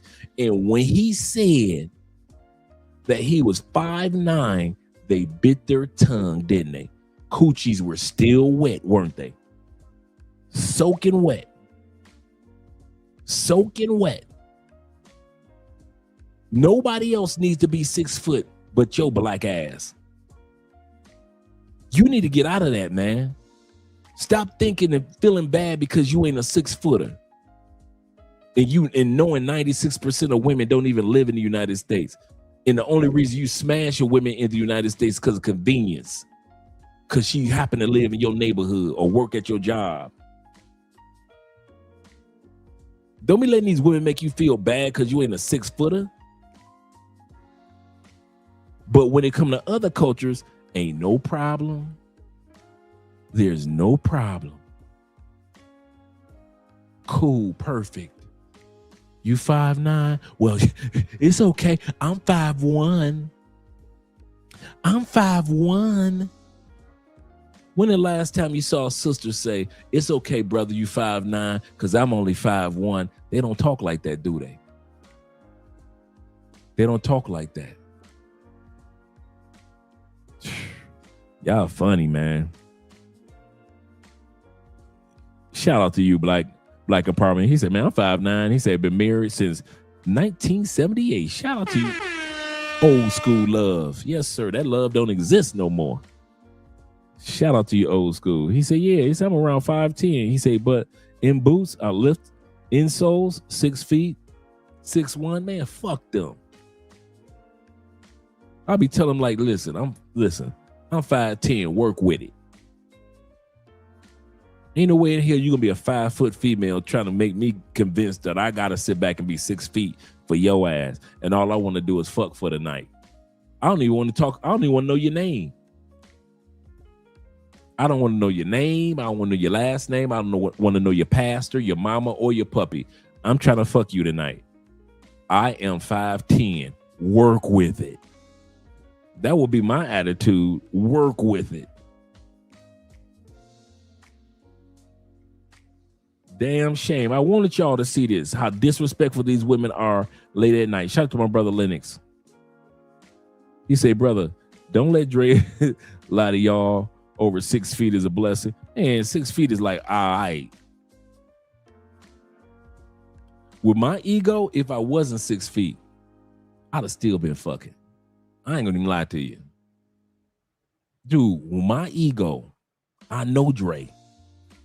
Man, if I was 5'7", 5'9", I'm fucking. You think I ain't gonna get no pussy because of height? Shit, I ain't one of them dudes. I'm not black, I'm OJ. Okay. Ain't no way in hell I'm gonna let my height keep me back from walking up on a bad bitch, especially if she tall. Mommy, get your ass in here. Let's ride. Seriously. Let's continue on with the video. Don't let these women tear y'all down because y'all height. Oh, you're 5'1"? Yeah. Interesting. Okay. Hey, it doesn't matter. At the end of the day, age, height, don't matter. Can you, This is a fool right here. Theo says 6'3" in Japan. You can audition for Godzilla. That was a good one. Did I freeze it?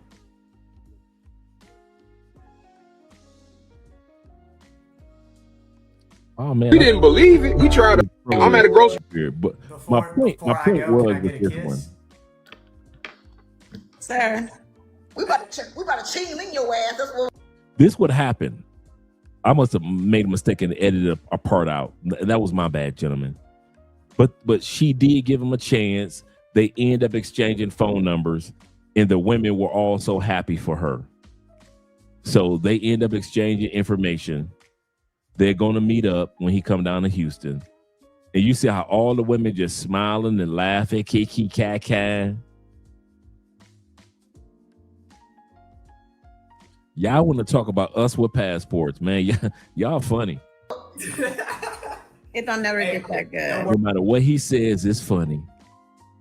We're going to work on that. But I hope everybody has a beautiful night, okay? Okay, there we go. Follow each other. All right, bye. Bye. Thank you, Mia. Bye. That's a good match. Yeah. That's a good match. That was a good match. I excited love for that. that. I love it. He had it until that last part, the kiss. I was like, I thought she was gonna take it back for a second. Lord. Here it was. Let's go back. He asked her for a kiss. That's what it was. So why is freezing like that? Let's give it a second. Let's go back.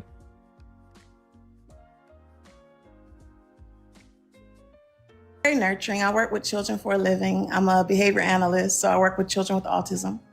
I work with children about 18 months to about 6 to 8 years old. So I do therapy with them. A lot of patience, huh? Yes. A lot of patience. Interesting. I like that. Yes. Okay, because not a lot of women have a lot of patience. And not trying to be disrespectful, but there's times where sometimes you need to be patient with me because I don't mean to be I don't mean to come off the way sometimes I come off. So I just need a little, someone to sit me down a little bit. All right, Alex. All right. Oh. See what I'm saying? Brothers say, I need somebody to be patient. Hell no, it got to go. The Asian brother said, I need somebody to be patient. The women still smiling. Okay, most of me. We're gonna ask Mia. Mia, would you say it's a match or respectfully passed? I think I'm a match. Thank you. I'll message you. Okay. Okay. All right. Beautiful. Before I go, can I get a kiss? Sir. We about to cheat in your ass. That's what. It don't never get that good. No worries. We're gonna work on that. And you notice how they spent the whole evening doing all the racial stereotypes of this man. And yet they were still clapping it up for him. But I hope everybody has a beautiful night, okay? Follow each other. All right, bye. Bye. Thank you, Mia. All right. That's a good match. Yeah, that was a good I'm match. I excited love for that. that. I love it. He had it until that last part, the kiss. I was like, I thought she was gonna take it back for a second. Lord. Okay, so we at 9:03. So I'm gonna bring up the fellas. Ladies, if y'all want to come back, I'm gonna do, if they make the goals, I'll do another round. But y'all are beautiful. Thank y'all so much for participating, okay? All right. There's no coming back. That generation is gone. I don't even look at old women the same. I'm at a grocery store. I'm not doing shit for an old lady because I done did the research. Says black men are actively boycotting support of black women, girls, and businesses. Dave says this. Dave says, dealing with the average black woman is like Trump trying to purchase Denmark. I'm gonna get Greenland. It's not gonna work at all. Facts. And I seen when the second wave feminists came on. I'm not doing that. Like, I don't look at they as the same, bro. It's over with. I don't look at little girls the same. In Chicago, they be dancing at the light, want money. I'm not giving you shit now because I know what you finna grow up to be. Why would I support why would I help my enemy grow? And y'all have accepted, y'all told us y'all was, you know what I'm saying? We didn't believe it. We try to say that they just talking, but y'all teamed up with the enemy for real, and we see the results now. So now we got to take y'all's formidable threat. Y'all for real. I think he's making a good point. I think his point is to the extreme a little bit, but I think that he is making a good point. Women have told you guys over the last few years they ain't feeling y'all like that. I'm not saying that they hate y'all, but then we listened to the women earlier, and it sounded like they hate y'all. But you got to start taking stuff. Let's put it like this. There's a time and a season for everything under the sun. We all know this, right? Ecclesiastes chapter 3. One of the things that we're going to have to come to the reality of is that, and be serious about it, there's a difference between dating in the West and outside of the West. I know a lot of you guys in the States think, once this live stream and all the other live streams go off, there is no difference. A woman is a woman, no matter where you go in the world. We are here to tell you, a woman in the United States and in Canada and UK is not like the women in other countries. If they were like that, we would not be flying 3,000, 1,000, 600 miles, 900 miles to be with the women in other countries if they remotely reminded us of women back home. I think it's time that men in the United States start taking it serious, because these women are not playing. They are up late at night on TikTok. We already listened to the first group of women. I scrolled. I let you listen to another sister saying that the lack of education of black men is the problem with the community. I scrolled one more time, and I came across this dating game. The reason why I showed you guys this tonight's episode is to let you guys see black women are not playing with their disdain for you. Well, not my wife, not my kids. It's easy to say that. I'm going to keep on harping on this part till it gets through some of y'all mind. It's easy to say that in a country where 50% of all divorces happen after the age of 60. It's easy to say that when you're 34 and you're married. It's easy to say that when you're 44 and you're married. It's easy to say, not my wife, not my daughters. I didn't raise my daughters to be like that, when you are 50, 4. If 80% of women are filing for the divorces, they wait until think about it. It's economically makes sense. A woman would be a fool to divorce you guys, knowing that the kids still owe money on college debt from when the kids went to school. Can I say that? A woman would be a fool to divorce you, knowing there's still $30,000 mortgage left to pay on the house. Can we agree with that? A woman would be a fool to divorce you if she still has $27,000 left to pay on a car that you got her for as a gift. You got for her as a gift, right? She'd be a fool. She'd be a fool to try to fill that refrigerator up, knowing there are 3 boys in the house that love to eat.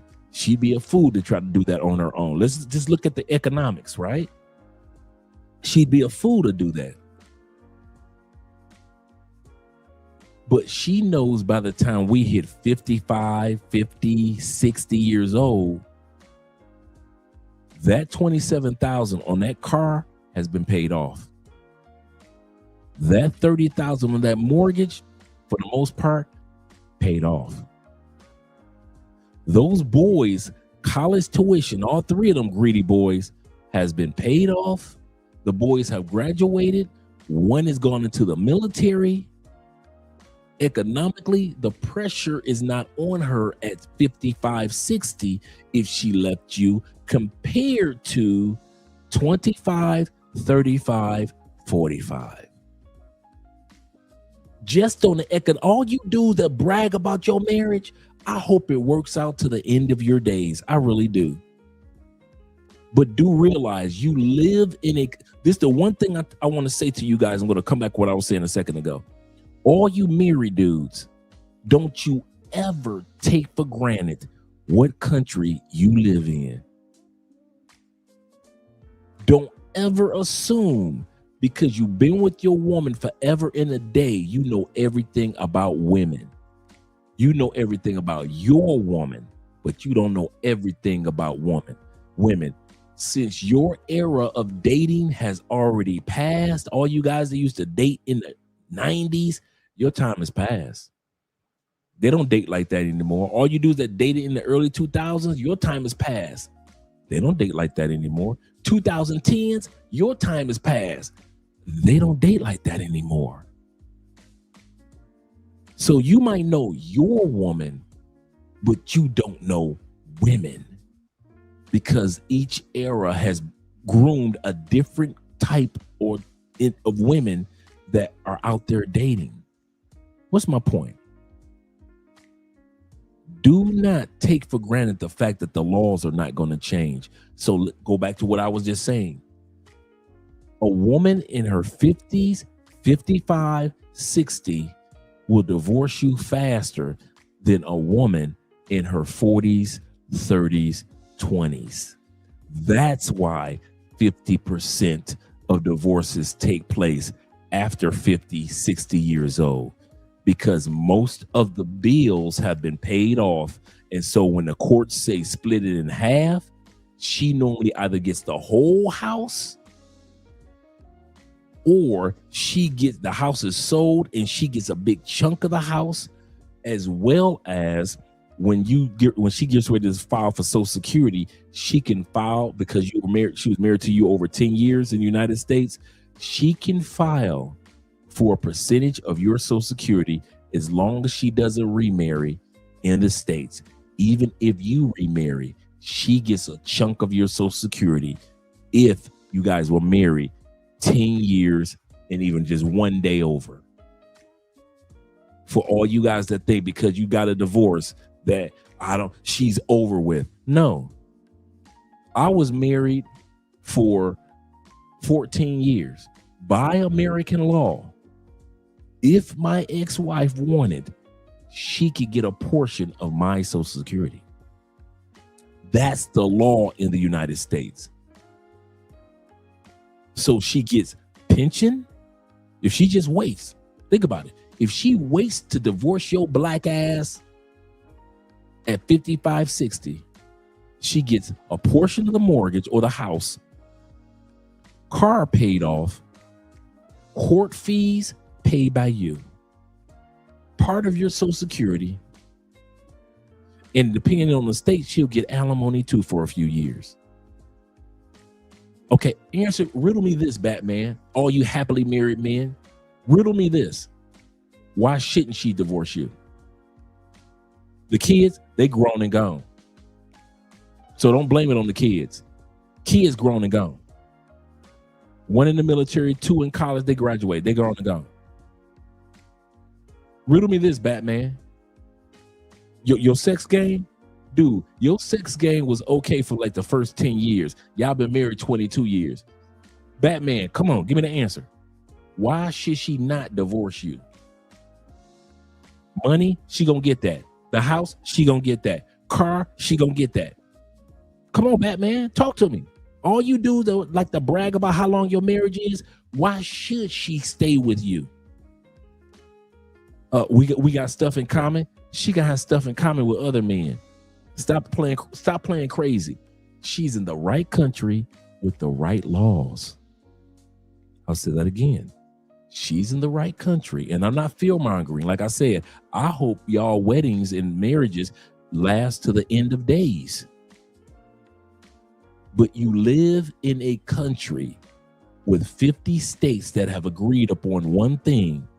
If she ever wake up and decide to divorce your black ass, it ain't shit you can do about it. There are 50 states that agreed. If she yawns tomorrow morning, puts her feet on the floor, looks at you, walks out of that room and calls an attorney, you can't do shit. And 50% of that time happens after the kids are gone, after the age of 50 and 60 years old. It's called the empty nest syndrome.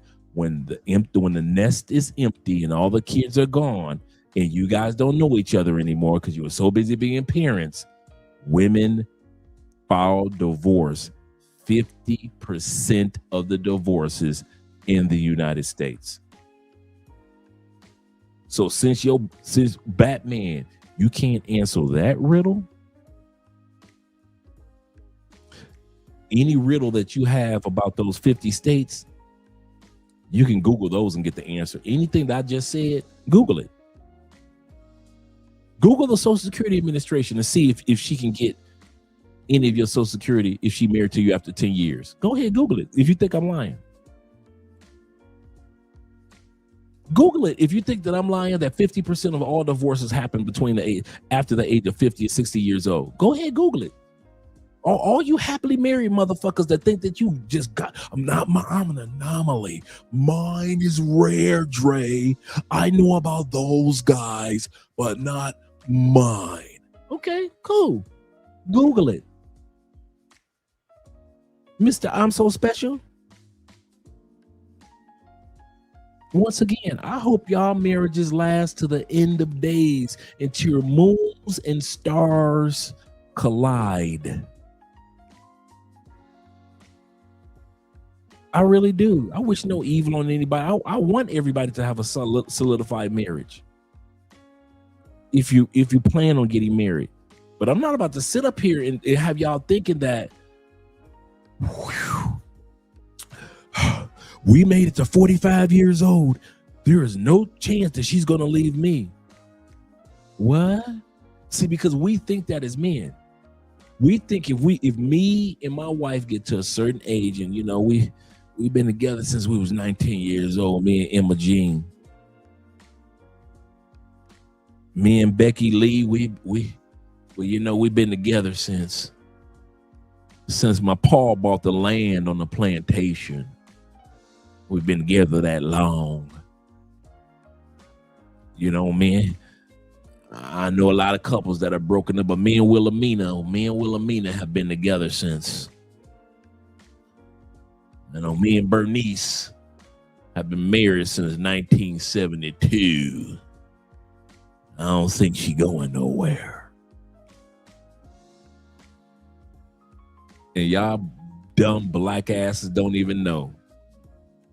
Bernice, Wilhelmina, and Irma Jean will leave your black ass. 50% of divorces in the United States after 50 years old, after 60 years old. Older women don't give a fuck about how old they are when they leave your ass. I'm gonna say this again. You focus on age. Women don't give a fuck about how old they are when they leave your black ass.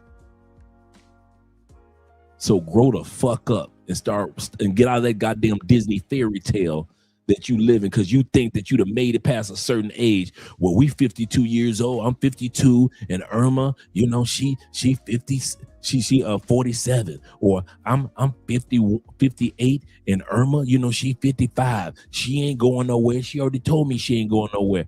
Really? Well, statistics say 50% of the time when it comes to a divorce being filed in the United States, Irma gonna leave your ass before you turn 60, nigga. Before you turn 60, Irma gone. Half the house, car paid off, her all of the court fees paid by your black ass. She didn't already. If you think Irma ain't already prepped the kids for when she leave your ass, the last person to ever find out that a woman is divorcing you is you. Kids are not in oh my God, mom and dad are about to get a divorce. Your kids study. They ain't tripping. Why? They already talked to mom several times over. So, bruh, if I can get y'all to believe in anything, mothers talk to their kids about divorce long before they talk to your black ass. Don't you ever think a woman is surprised, unless they're like little kids. I'm talking about adult kids. Adult kids ain't never surprised. Mom, we got your back. We gonna support you. You know, mama, that's still my daddy. I still love him. But if things ain't working out, I understand. Mom, we gonna keep you and daddy in prayer.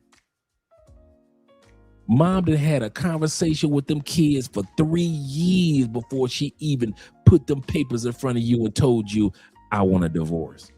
Don't you ever think, oh, well, she ain't gonna leave me because we got the kids. Shit, she done prepped them kids. Them kids ready. The kids waiting in the goddamn courtroom.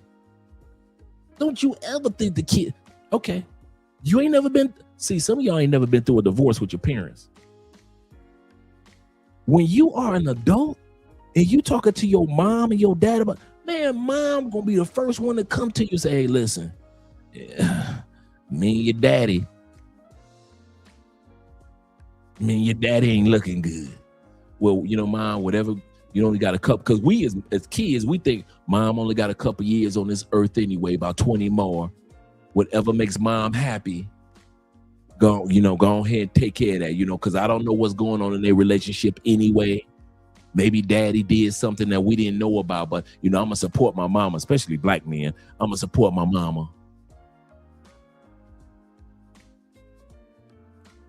Kids have already been prepped. So all you do is that think that your woman ain't gonna never leave you and them damn because of the kids. Shit.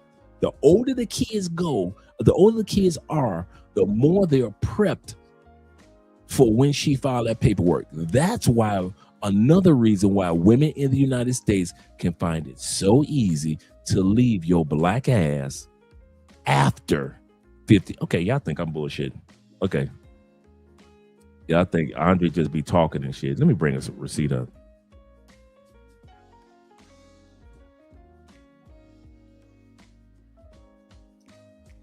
Y'all think I'm playing.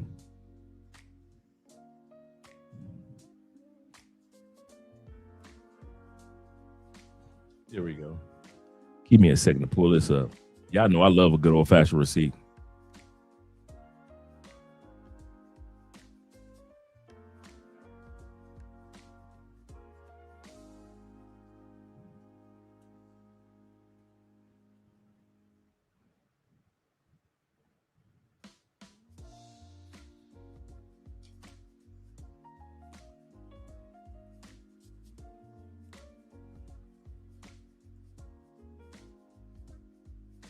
Love a good old-fashioned receipt.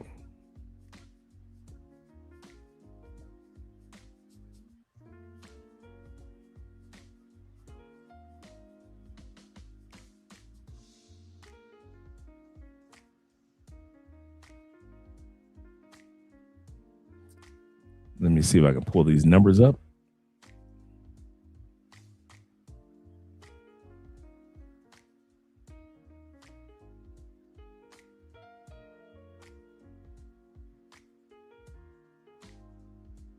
You'll leave your ass, boy. You be looking like, what?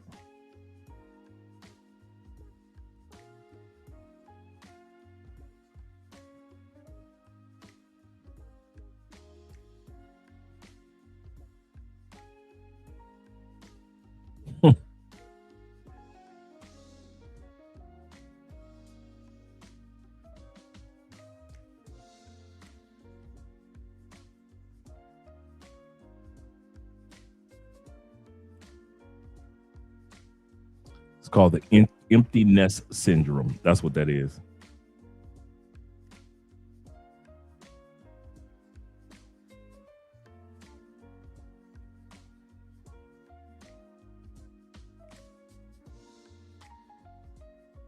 Let me see if I can get this. I'm trying to find the most recent article that came out.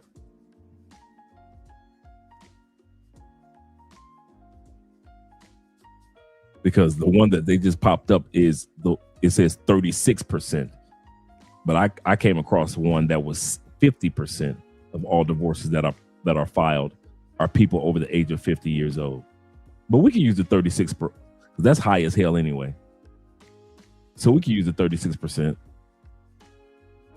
We could use that one. But I know there's one that's 50% as well. Let me pull it up on the screen for you gentlemen. Screen share. Let me make sure I'm sharing the screen. Let's pull this down, remove this for a second. Bring that down, add that to stage. Okay, here we go. Let me get ready to see if I can blow this up a little bit more for us, gentlemen. Here we go. Let me see if you guys can see that a little better. Okay, here we go. There it is. Divorce among Americans 50 years or older, referred as the Great Divorce, has become a significant trend, which research has indicated that 36%, like I said, I have already found one that was 50%. 36% of all divorces in U.S. now involve adults in this age group. While not quite 50%, the figures represent the doubling of the rate since 1990. Among those 65%, 65 years old or older, the divorce rate has roughly tripled. I want you guys to let that sink in. In the United States, among those 65 years old or older, the divorce rate has tripled during the same time period, meaning since 1990. Since 1990. One of the reasons because people are living longer, healthier, and the prospect of spending 20 to 30 more years in an unhappy or a stagnant relationship is often seen unappealing. Because people are living longer, that's one of the reasons. Empty nest, the children have grown up and moved out. Women now have financial independence. Reduction in the stigma of divorce, meaning divorce is no longer as taboo as it used to be. The second act desire, meaning they say, I live my first part of my life for my husband and my kids. Now it's time to live the last part of my life for my damn self. And these are other articles that are out. That just came out. This one just came out 6 days ago. So when I tell you guys, like I said, I came across an article that was 50%. This one is 36%. But when I mentioned to you guys that just because you're in a longer relationship, that don't mean a goddamn thing in the United States. There are laws.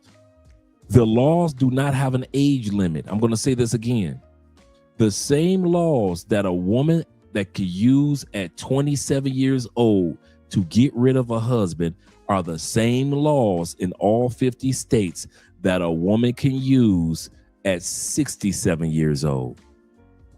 Do not ever be stupid enough to think because your woman is older, she will not leave you. Now, we're going to use the stats that we just showed today. So I'm not going to talk about the stats of the article that I came across, the 50% stats, but 36% is still high as hell. Your woman is in a walker and she is still filing divorce on your ass. She's in a walker and still filing a divorce on you.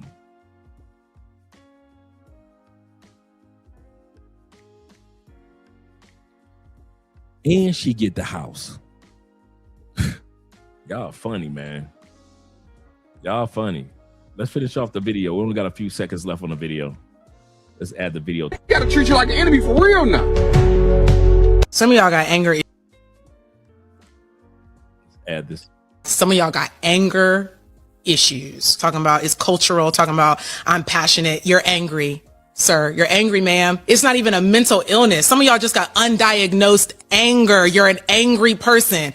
And you know what I don't like? I don't like black women hiding behind I'm not the angry black woman trope. I don't like how you can't say you angry because you're black, because you're a black woman. If you angry, you angry. Some of y'all got undiagnosed anger. You in denial. I must have needed to say that. I think I needed to say that for the last couple of years. If you angry, you angry. Best thing you could do is be honest. Best thing you could do is be honest about it and be like, you know what? I am angry. Yeah. Take your little angry self to some anger management. Take your little angry self to therapy. Or you know what? Don't you even got to do all that. Take your little angry self home. Just do that. Take your angry self home. You don't got to do nothing. You don't got to spend a dime. I ain't spending nothing on you though. If you angry, you angry. You messing up people's energy. You messing up people's environment. You coming in dropping problems on people. You an angry person. I don't care if you black. You angry. If you angry, you an angry black woman. You an angry black man. You angry and white. You angry. If you angry, you angry. I needed to say that. Shout out to the sister. That was the final part of our videos for tonight. Shout out to all you guys that are here. And this is just to encourage you. This is not a moment of discouragement. I told you guys you're going to need a drink for tonight's episode. This is not a moment to discourage you. I'm not saying don't get married in America. I'm just saying know your playing field. In the book, The Art of War, what does he say? Know your terrain. In the book of The Art of War, one of the rules of war is know your terrain. Are you high? Are you low? Is there water around? What's the weather? You say not a drink, a bottle of Henny. Yes, sir. Know your terrain. And so when I share this information, it's not to bring fear and terror in the eyes of men. It's to at least let you know, like, listen, this is what type of country you live in, bruh. And one of the things that black men need to stop doing is putting our heads in the sand like we're ostriches, as if these laws don't exist. The child support laws in the United States have been the same way since we were kids. They don't benefit you. They won't benefit you while you're alive, and they won't benefit you long after you're gone. I know in my lifetime, those laws may not change at all. In some states, they'll change a little bit, but for the most part, I know that when I get ready to pass on, it'll be the same unjust child support laws, sadly. Same thing with the marriage laws. Everybody's making money off of the marriage laws. All these attorneys are making money. Child support courts are making money. They're not going to change child support. Man, why? To not make money? We live in a country where everything is set up to make money, and we love it. I'll say this again. We love it. We love making money in the United States. Nothing wrong with that. But some of us will be casualties of war in the United States as well. So when we say, gentlemen, you may want to consider getting your passport and seeing if you can find love among the other 96% of women that don't live in the United States. We're saying that for a reason, not because of the ladies. I'm going to repeat this, not because of the ladies, but because of the laws. We're going to start doing this type of episodes on a regular basis. The late night TikTok episodes, we're going to do this on a regular basis. Because I don't want you guys to think that this is an anomaly or where Andre just so happened to catch all these TikToks on a certain night. And that's why he's no. I bet you if I pulled up TikTok right now, women are talking crazy about you right now. They talk, kind of respectful during the day, but when the sun goes down, these women have no love for you, black man.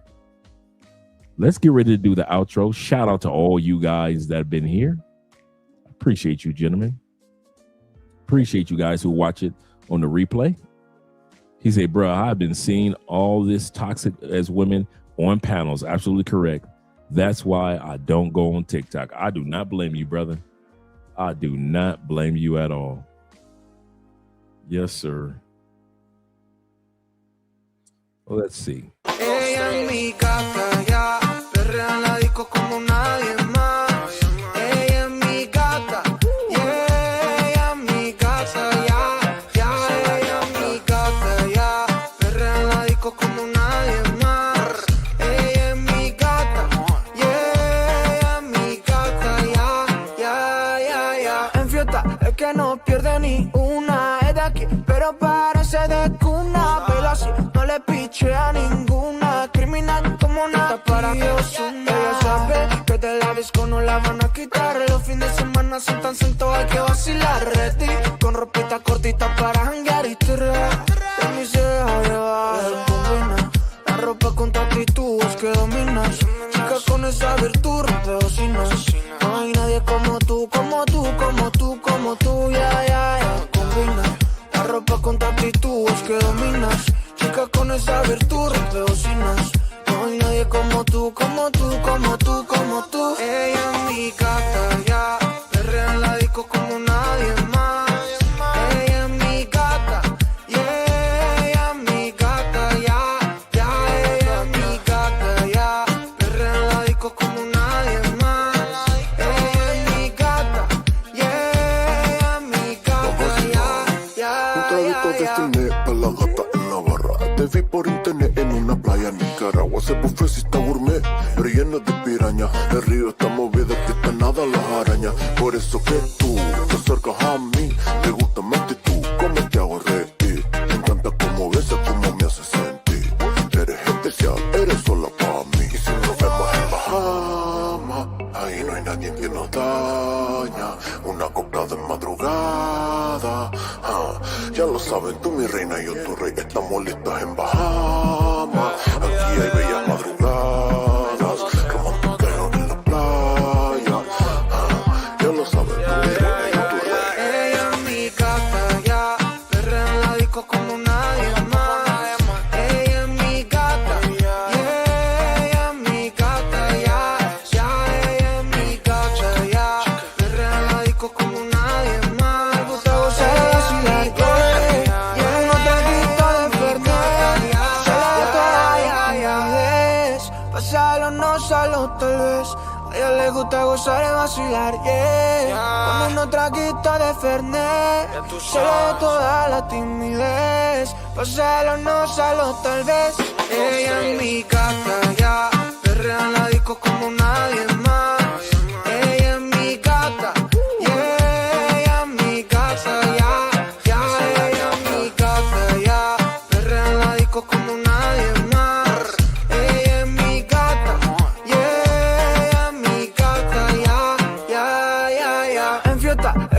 no pierde ni una. Es de aquí, pero parece de...